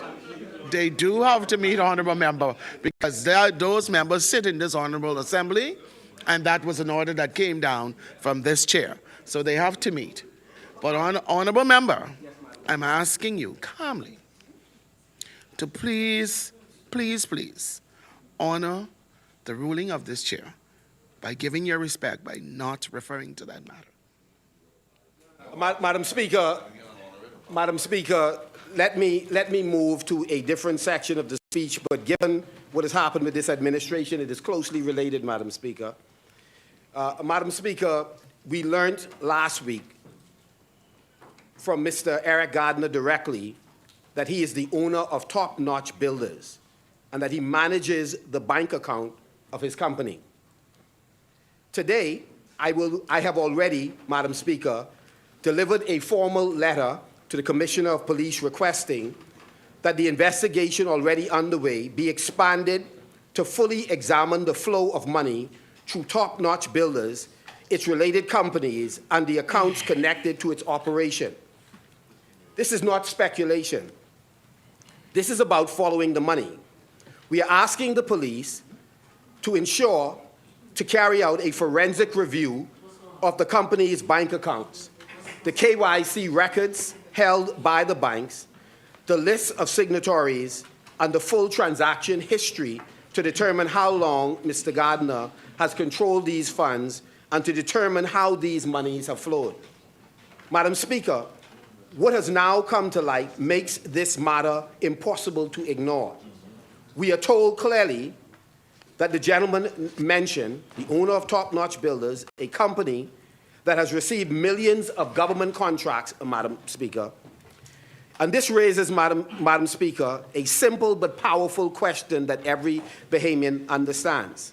How long has he been a signatory on the company's bank account? Honourable Member. Has it been since the company is reported? Honourable Member, I want to ask you a question. Is that particular case in which you speak? You ruled on this? No. I'm asking. Honourable Member, go ahead.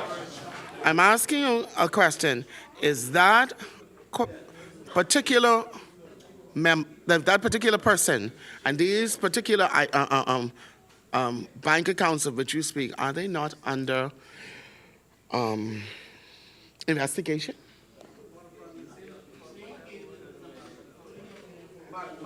I am simply reading the content of the letter that has been delivered, which is my right.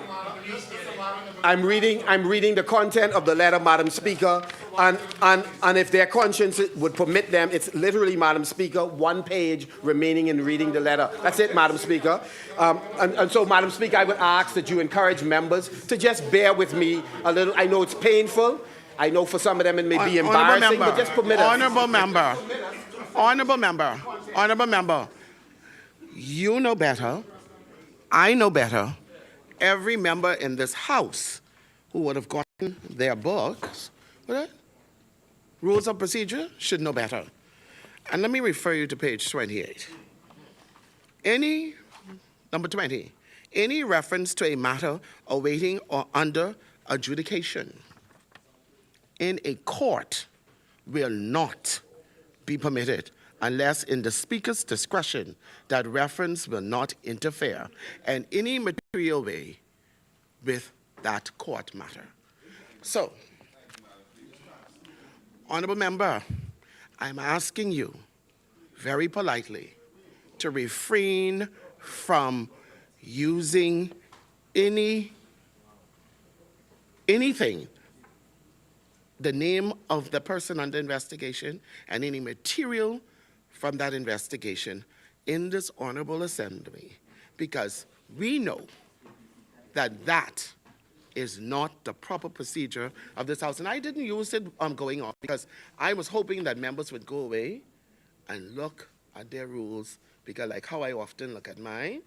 So today I'm asking humbly, because you know better, honorable member. I know better. And members in this honorable assembly ought to know not to know better, that we should not be doing that. So thank you, honorable member, and let's proceed. Madam Speaker, in case someone joined the broadcast just during the time you were making your statements, I not only know better, Madam Speaker, I'm not doing anything that contravenes the laws or the procedures of this House. What is happening, Madam Speaker, is that members who are concerned about me raising a matter that is a source of embarrassment for them because they have signed agreements, Madam Speaker, that they have not been clear to the public about the nature of the agreements they have signed with this company, Madam Speaker, that they are now getting up and seeking to interrupt. So, Madam Speaker, let me close by saying this, Madam Speaker. Let me close by saying this. The chair recognizes the honorable member for Yamacross. Honourable Speaker, the member on the select has just stated something that is inaccurate, and unless he can prove about signing any particular document, I think that the member needs to withdraw what he has said, because he clearly said it on the select after you would have indicated to him. And he is using this House as a stage for his performance. Anything that he has written to the police, he can have a press conference, he can go outside and build a little podium and stand on it and shout, but he will not be allowed to use this House as a stage for this performance in contravention of the rule of law and on the select, Madam Speaker. Thank you, honorable member. Honorable member, allow me. Just like him, I got elected to be here. He can't tell me what I'm able to say in this House. Just like him, Madam Speaker. Just like him. I don't rate him, and I don't rate his opinion, Madam Speaker. Honorable members. Honorable members. Honorable members.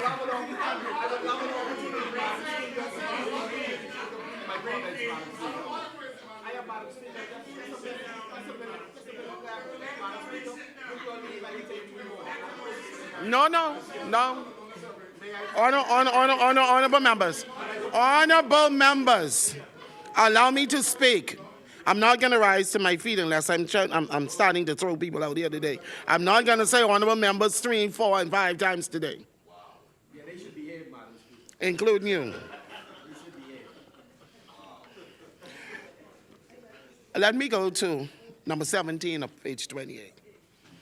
Imputations of improper motives and personal reflections on members shall be dealt with by the chair under the rules relating to the order in the House and in committee. Now, let me say this to you. If, honorable member, if I allow you, honorable member, allow me to answer the question. So have a seat.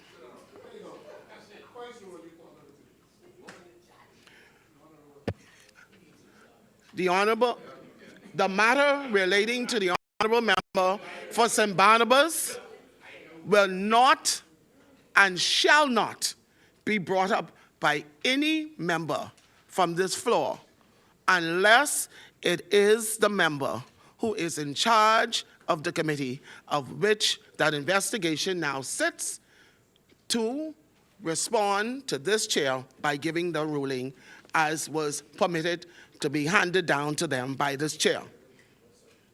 I am saying that let me carry you to page 1, page 6, rule 2. The Speaker in the House and the Chairman in committee shall regulate the conduct of business in all matters not provided for in these rules of procedure, and the Speaker and Chairman may be guided in their decisions by the users. Allow me to be the Speaker and allow me to give rulings, and please, as members, abide and follow those procedures. I'm not taking you down a dark road. I'm taking you down the proper road. And when that particular committee reports, then the floor is open. Okay? So, honorable members, I'm asking you now to finish your debate and let's move on. Good. Madam Speaker, I conclude on this particular matter by simply saying I was reading a letter into the hearing of the public that has been delivered to the police, Madam Speaker, to widen the investigation based on recent revelations. Honorable member, you have now said to us and to the wider public and the world at large that you have taken a letter, submitted it to the Commissioner of Police, and that's now you and the Commissioner of Police business. No. And if you want to, No, I'm in this house. No, I'm in this house. No. There are platforms. There are platforms for those things, and you know better, honorable member. You know better. Madam Speaker, you know better. We have called for a widening of the investigation because, again, Madam Speaker, what has been admitted in court in the United States directly contradicts what has been said by the member for St. Barnabas. Madam Speaker, it directly contradicts, and that should be a matter that concerns the Speaker of the House of Assembly, Madam Speaker. And so the chair recognizes the honorable member for examining and recognizes. Speaker, you've ruled on this matter. I have. The chair recognizes the honorable member. Madam President, I've sat here. Madam Speaker, I addressed this matter on the 28th of May at a public press conference. Now, I ask that this statement, that something that has been said in some court contradicts what has been said by the member of St. Barnabas, be expunged, Madam President. It's not the case, not that I know of. Madam Speaker. Thank you, honorable member, and I will have that expunged from the records of this honorable assembly. Madam Speaker, again, we wish to congratulate the Governor General for delivering the speech from the throne. I stand, Madam Speaker, I stand on what I've said, that the presentation, Madam Speaker, was underwhelming. It did not lay out, Madam Speaker, a menu or a plan of action to deal with the hurts and the pains of Bahamians. And so, Madam Speaker, Marco City, again, rests the case. And I challenge, Madam Speaker, this House, for us to be more concerned about matters that affect the national life of this country and the reputation of this country than we are concerned about individual members, Madam Speaker, who may act improperly. Marco City rests. Thank you, honorable member. As many.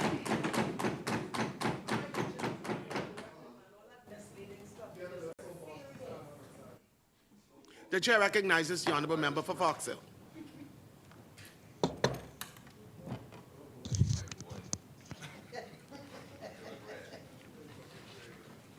Thank you very much, Madam Speaker. I just wish to say at the outset that we are, and I am, neither pained or embarrassed by any of those matters that were raised in the statement just before I got up. Neither pained nor embarrassed, because I assure the Bahamian public that there's nothing to be pained about and there's nothing to be embarrassed about. In fact, quite the opposite. We should be proud of the country we have on the eve of our 53rd anniversary of our independence.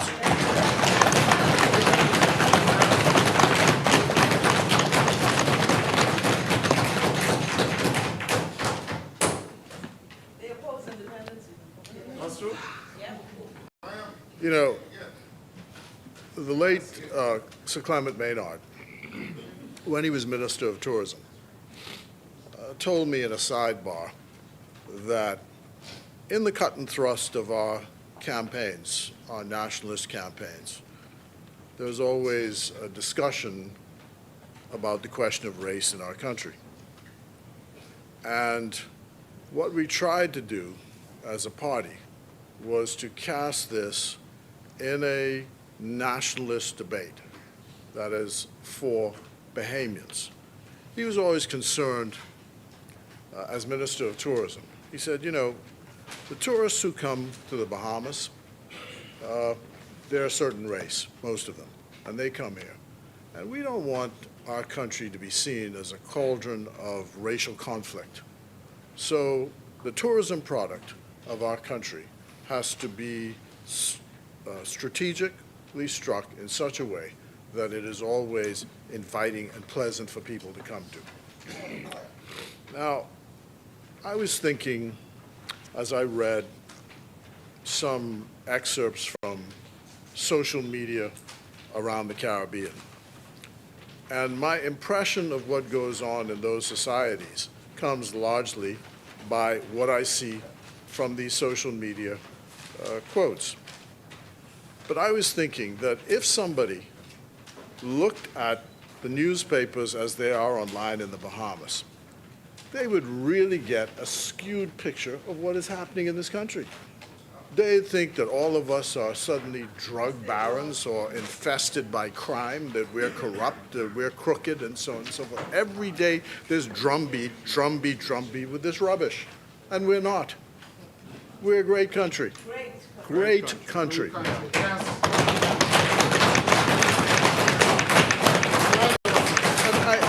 I just don't understand why. What is the credit? What is the joy in portraying us to be quite the opposite of that? What we want to show our kids is that over generations, it took 319 years from the first settlers who came here in 1648 till 1967 for people of mainly African descent to run this country in 1967, 319 years. And the country was built off the backs of slave labor. And we created a wonderful country. The British governor was actually paid by the people of the Bahamas, not by the British. The whole economy was created by the people of the Bahamas. And we did that. So why would we want to go out and destroy that in 2026? For what? For what?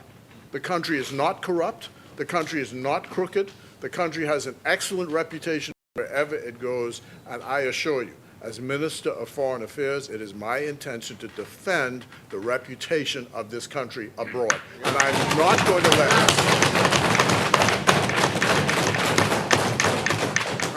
going to let anyone, friend or foe, domestic or foreign, destroy the reputation of this country, and particularly in this House. The chair recognizes the honourable member following.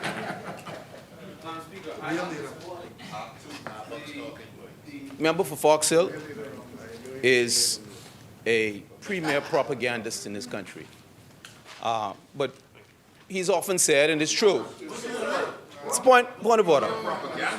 He said that we on this side are seeking to, allow me to, sir.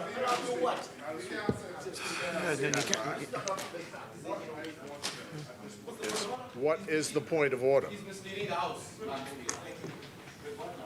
In 1989, the member for Fox Hill tore up and burned a copy of the Constitution of the Commonwealth of the Bahamas because, in his estimation, the country's democracy was under threat. That is no different in what this side in 2026 is concerned about, that this country's democracy is under threat. So, if it was okay, No, it's not. Madam Speaker, I wish, Madam Speaker, member for Fox Hill, may I complete my statement? No. Madam Member for Fox Hill. Who it is, I am not going to allow them to defame this country as they are seeking to do day after day after day. And I am not going to allow them to do so. I'm not going to allow them to do so. We have to continue to make sure that this country resumes. Now, secondly, The honorable member for Long Island. Take a seat. If you would take your seat, there's only one person to speak at a time. One person at a time. Honorable member, state your point of order. Point of order. Madam Speaker. Madam Speaker. He won't allow us to do what he says is to hurt the country. All we ask him to do is acknowledge that he sought to do the exact same thing when he thought this country's democracy was under threat. We wish this country no harm. We are patriotic Bahamians who care deeply about this country. There's absolutely no way that we will allow him to mischaracterize the reputation of the members of the opposition. It is wrong. And I ask him to cease and desist. The FNM opposed independence. Exactly. Did they oppose independence? That's what you did. You opposed independence. You opposed independence. You are defaming the country. I'm sorry? I'm sorry? You oppose independence.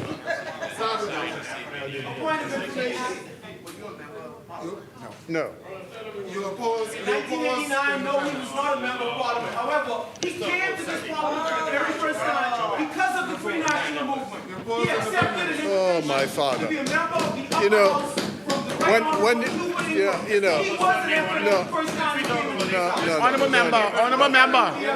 Honorable member. Thank you. See, I'm not here for lunacy today. I'm not here for lunacy. I'm here for sanity. Okay? That's what we're here for today.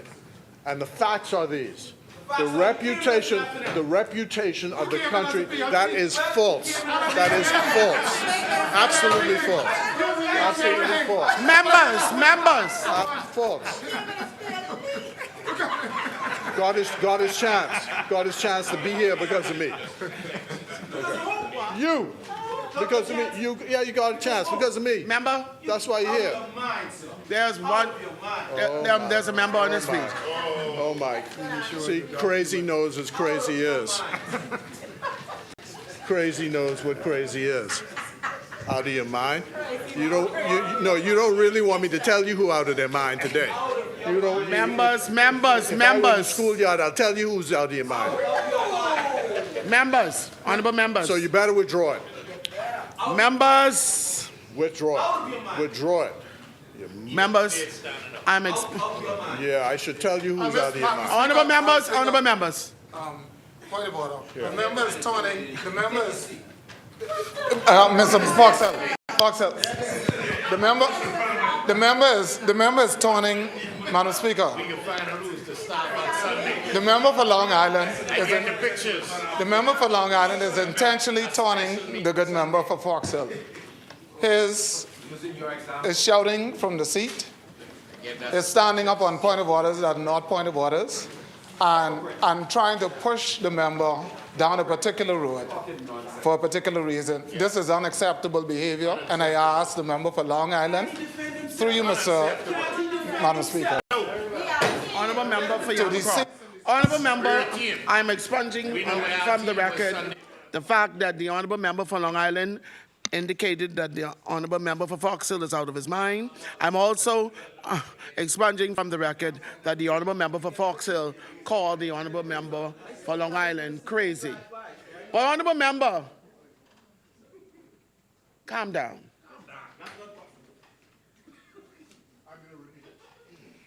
I will not allow, friend or foe, domestic or foreign, to destroy the reputation of this country. And I wish they would cease and desist. So, here we go. Here we go. Here we go again. Here we go again. Here we go again. Here we go again. Here we go again. Every day, what's the point of order? The member is misleading this House by having the public believe that members on this side are seeking to harm this country's reputation. There's absolutely nothing further from the truth. The reality is, the reason we are mired in this controversy is because someone who is labeled as politician one, is said to have been involved in a drug deal for $30 million in the precincts of this house. And that person is not on this side. That person is not on this side, Madam Speaker. Honorable member. So, if you wish to talk about who is defaming the reputation of the House, tell us who politician one is on that side. Honorable members. On that side. We know who counted the money in the House of Assembly, though. We know who counted the money. What money? The money, your side, that ended up with your side with people in the courts. You remember that? You remember that? Why none of you got nominations from the PLP, 1977. Remember it. Counting the money. $10,000. F&Ms counted the money in the House of Assembly. So don't tell me about deals in the House of Assembly. Crookedness resides in the F&M.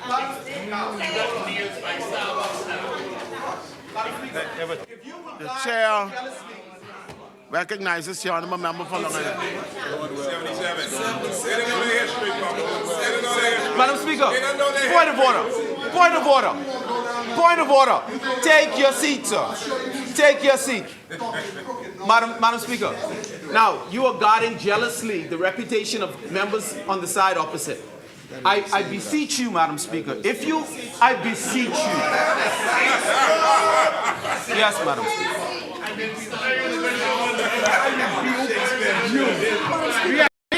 I rebuke you. Madam Speaker, why? I rebuke you. Why, Madam Speaker? And I'm telling you, you better take a seat. Madam Speaker. You better take a seat. Madam Speaker. I am tired of you challenging me, and you don't know anything about me, nor my character. Do you hear me? You don't know me. And I joined the member, because when you were seeking a nomination, I remember you too. So you better sit down and be very quiet. Cut it out. You're totally out of the... I am not out of anything. You don't come here and tell me how to conduct myself in this chair. And I am not covering up for anybody. Anybody. Anybody. Anybody. You hear me? I am not covering for anybody in this honorable assembly. I have nothing to gain. Nothing to gain by covering up for anybody in this honorable house. And you better behave when it comes to me. Stop that. Stop it. Madam Speaker. Madam Speaker. You permitted the member for Fox Hill. Did you wait for Madam Speaker to give a ruling? I allowed those two to banter, and I gave my ruling. The problem here is everybody want to tell me how to do my job and conduct my affairs. I'm not allowing that. I asked the archives of the record, the characterization of the member for Fox Hill, which says crookedness is in the S&M. Madam Speaker, the reason we are upset, Madam Speaker, is because the subject that we're debating on a crooked deal being done in the House, Madam Speaker. Well, let me say this to you. Madam Speaker, originated on that side. So there should not, Honorable Madam Speaker, member for Marco City. Madam Speaker, it should not be allowed for him I to put will that on. strike that from the record. You will. But I could tell you this. Yes. In your meetings, you better control the conduct of your honorable member for Long Island when it comes to the managing and the handling of my name. They don't challenge me the way he does. They don't challenge me the way he does. And he is taking... He cannot direct me. Nobody in this honorable assembly directs me. Nobody. Nobody in this honorable assembly directs me. Nobody. No one man or no one woman in this honorable assembly directs me. And when I say me, I can move away from the Speaker, Patricia Ann DeVoe. Let me put my name on the record. You hear me? I am not motivated. I am not, these people in this honorable assembly do not control me. They do not. None of them. None can rise to their feet and tell you that they do that with me. And I'm asking you, as the leader of the official opposition, to control your member and his conduct. Because I don't want you all to go out there, tell the media I am biased. But if he persists, you know me well. And he ain't no newcomer to this house. But I don't know where he headed with his line of cheerleading, but don't use this floor. You hear me? Don't use it. I'm speaking to the member of Marco City now. Madam Speaker, we ask. You stay down. Madam Speaker, we ask that the same. 10 of you. 10 of you. Madam Speaker, this is Can't crack this head. what you're doing now, Madam Speaker, is unnecessary, though, Madam Speaker. You made your point. So, Madam Speaker, the member for Fox Hill, Madam Speaker, the member for Fox Hill, every time I make a ruling in this place, it has started out challenged by you, Honorable Member for Marco City. It's challenged by you. Madam Speaker, can I complete my statement, Madam Speaker? You understand? The member for Fox Hill. You're the leader. Madam Speaker, the member for Fox Hill continues to give the public the impression. I have already expunged that from the record, so allow the honourable member to complete. I wish to complete the statement. He is seeking to give the public the impression that we are damaging the reputation of the Bahamas. When the truth of the matter is, if somebody is carrying out a criminal act, and you defend that person who's carrying out a criminal act, that is destroying the reputation of the Bahamas. And so it's wrong for him to try to put that on us. He is protecting wrongdoing, The Madam chair Speaker. recognizing the honourable member for Fox Hill to please complete your debate. Yeah. What's the point? The honourable of order? member from Marco City just finished completing his statement. Are you moving on a point of order of what he said? Because I've already expunged from the record what was said by the honourable member for Fox Hill. Thank you for that, Madam Speaker. Madam Speaker, respectfully, I have not been disrespectful to you. I have not. And I will say this. In this House, you are known as the member for Bamboo Town, the Speaker of this Honorable House of Assembly. You don't have to tell me what I'm known as. Patricia I know DeVoe. Not what I'm Patricia known as. DeVoe. Neither am I Sylvester Andre Rollins in this House. I am Long Island. We have no personal names in here. When you deal with the character, you dealing with me. Understood, Madam Speaker. Understood, Madam Speaker. So you're dealing with me. Understood. And my name. Understood. And I have never brought your name. Don't you do that. I have never brought your name into disrepute. I put my name on the record. I didn't say you. Okay. I said me. Thank you. I put my name on the record. Okay. So you take a seat. Yes, Madam Speaker. Because I am now moving on to the honourable member of Fox Hill and the completion of his debate.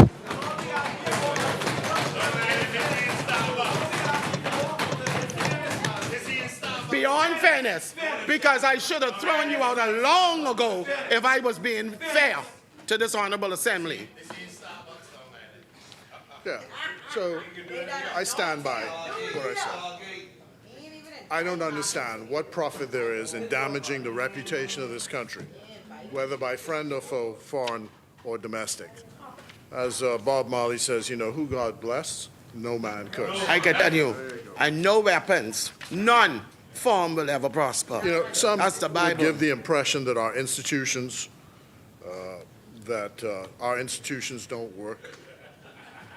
You know, we have institutions that, and he was just adverting to the Royal Bahamas Police Force. You would give the impression that these institutions don't work, but they function well. They perform well for the country, and they certainly don't need the advice of the Free National Movement as to how they do their jobs. So I want to assure the public the reputation of this country is intact. There is nothing which has damaged the reputation of this country. We are going to continue to build and defend the reputation of the country because that is the right, just, and proper thing to do. And I wish those who try to damage our reputation would cease and desist. So I am pleased to be at the superintendence of the Ministry of Foreign Affairs. I want to say that there was a earthquake in our neighborhood. So there was one in Jamaica yesterday. We've been in touch with the Council General and leadership of Jamaica. Fortunately, there was no damage as a result of it, but there was significant damage in Venezuela. And thanks to the government of Guyana, sent out a call around the region to make donations to the people of Venezuela to help and assist, and the Bahamas government has agreed to do so. And so we're hoping that before the end of the week we've done, in fact, that. I won't be dealing with immigration matters as such. I said to the Minister of State that, in my view, he is the contemporary of this generation, and I'd like him to be able to advance his views on how immigration ought to sit. But if you want to know what my views are on immigration, there's an essay which I wrote to commemorate the Pindling Lecture called What It Means to be Bahamian, which is online. But it's not my will with regard to immigration. It is really the collective will of the Bahamian public. I would only say this generally, that in a country where there is a shortage of labor, there's always going to be a need for immigration. And those policies are generally the same as those espoused by Lyndon Pindling when they came to office in 1967, which is policies as Bahamians first, and if Bahamians are not available to do the jobs, then an immigration work permit is granted. And that remains the position today. And to the best of my knowledge and information and belief, the Department of Immigration applies these policies fairly, justly, and assiduously. And what we're working on is to try and ensure that these decisions are made as quickly as possible. The newspapers took some interest last week in some of the building projects of the Foreign Ministry, and I'd like to say that I have a particular philosophy which I adopted by exposure to the governments in the Middle East, and that is build, build, build, expand, expand, expand, and do so when you can. And so the Ministry of Foreign Affairs is in need of a new purpose-built building for it. We've done some planning work on that already. We've also done some work on the question of a new parliamentary building. All of us know that this current building is inadequate, as is the support which is given members of Parliament to do their work. When I gave my presentation the last time I spoke about the question of the budget, I indicated that I felt that the House, the government, ought to look again at the question of support for members of Parliament in doing their work, both the capital side grant and the allowances. And I spent a considerable time talking in particular about the members of Parliament who are Family Island representatives.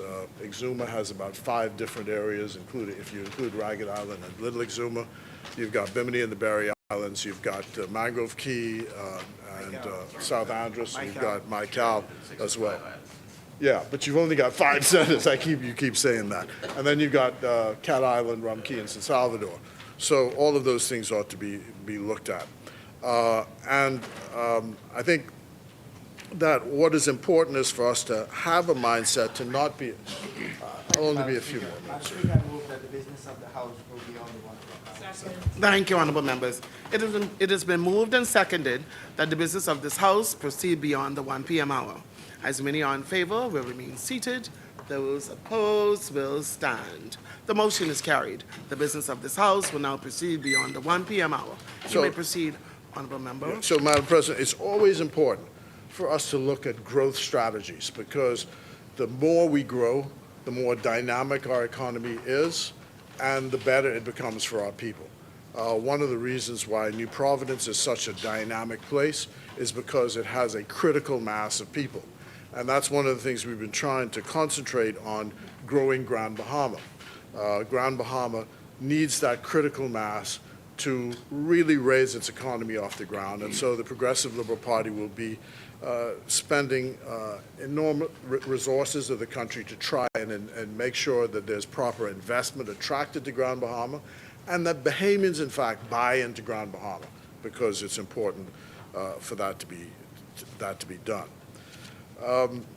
The very first time I experienced close up the question of these speeches from the throne, and fortunately the Parliament appointed me this time to be part of this committee to go and see the Governor General to say we were ready to receive her. I think it's the Member of Parliament for Pine Ridge, Member of Parliament for Central Grand Bahama. Was back in 1977. Loftus Roker was then made the chairman of the committee that was going to see the Queen.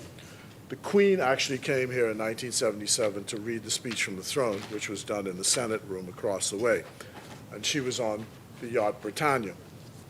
I used to see Loftus like every morning at 7 o'clock before he started work. So I went to see him, and he was very excited about the fact that he was going to be chosen, because he's a strict monarchist, very, very excited about the fact that he was going to be the one chosen to go and tell the Queen, ready to come and read the speech from the throne. And I remember that morning because he said to me, "Boy, you fellas who won the Republic are feeling sad today, eh?" So it's a long history of this. But I repeat this because it's our traditions that are important.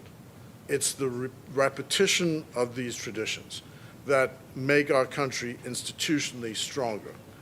And when in the years that I've been fortunate enough by the people of the Bahamas to be in these forums, in September of this year, it will be 34 years continuously in the Parliament. I'm more proud than ever to say I am Bahamian, more proud than ever. And there is nothing that anyone can tell me, whether friend or foe, about this country that I will accept as a negative about this country. A lot of work to do, a lot of things to do, a lot of projects to carry out. But we, as Bahamians, must stand up for our country and not, as they say in the parlance of this country, the fisherman call his own fish stink. The Bahamas, I repeat, is a great country. No one should be allowed to damage its reputation. And, you know, fools can speak from their seat all they want. You know, let the devil take the hindmost and the fools be damned. Thank you, and God bless Madam Speaker.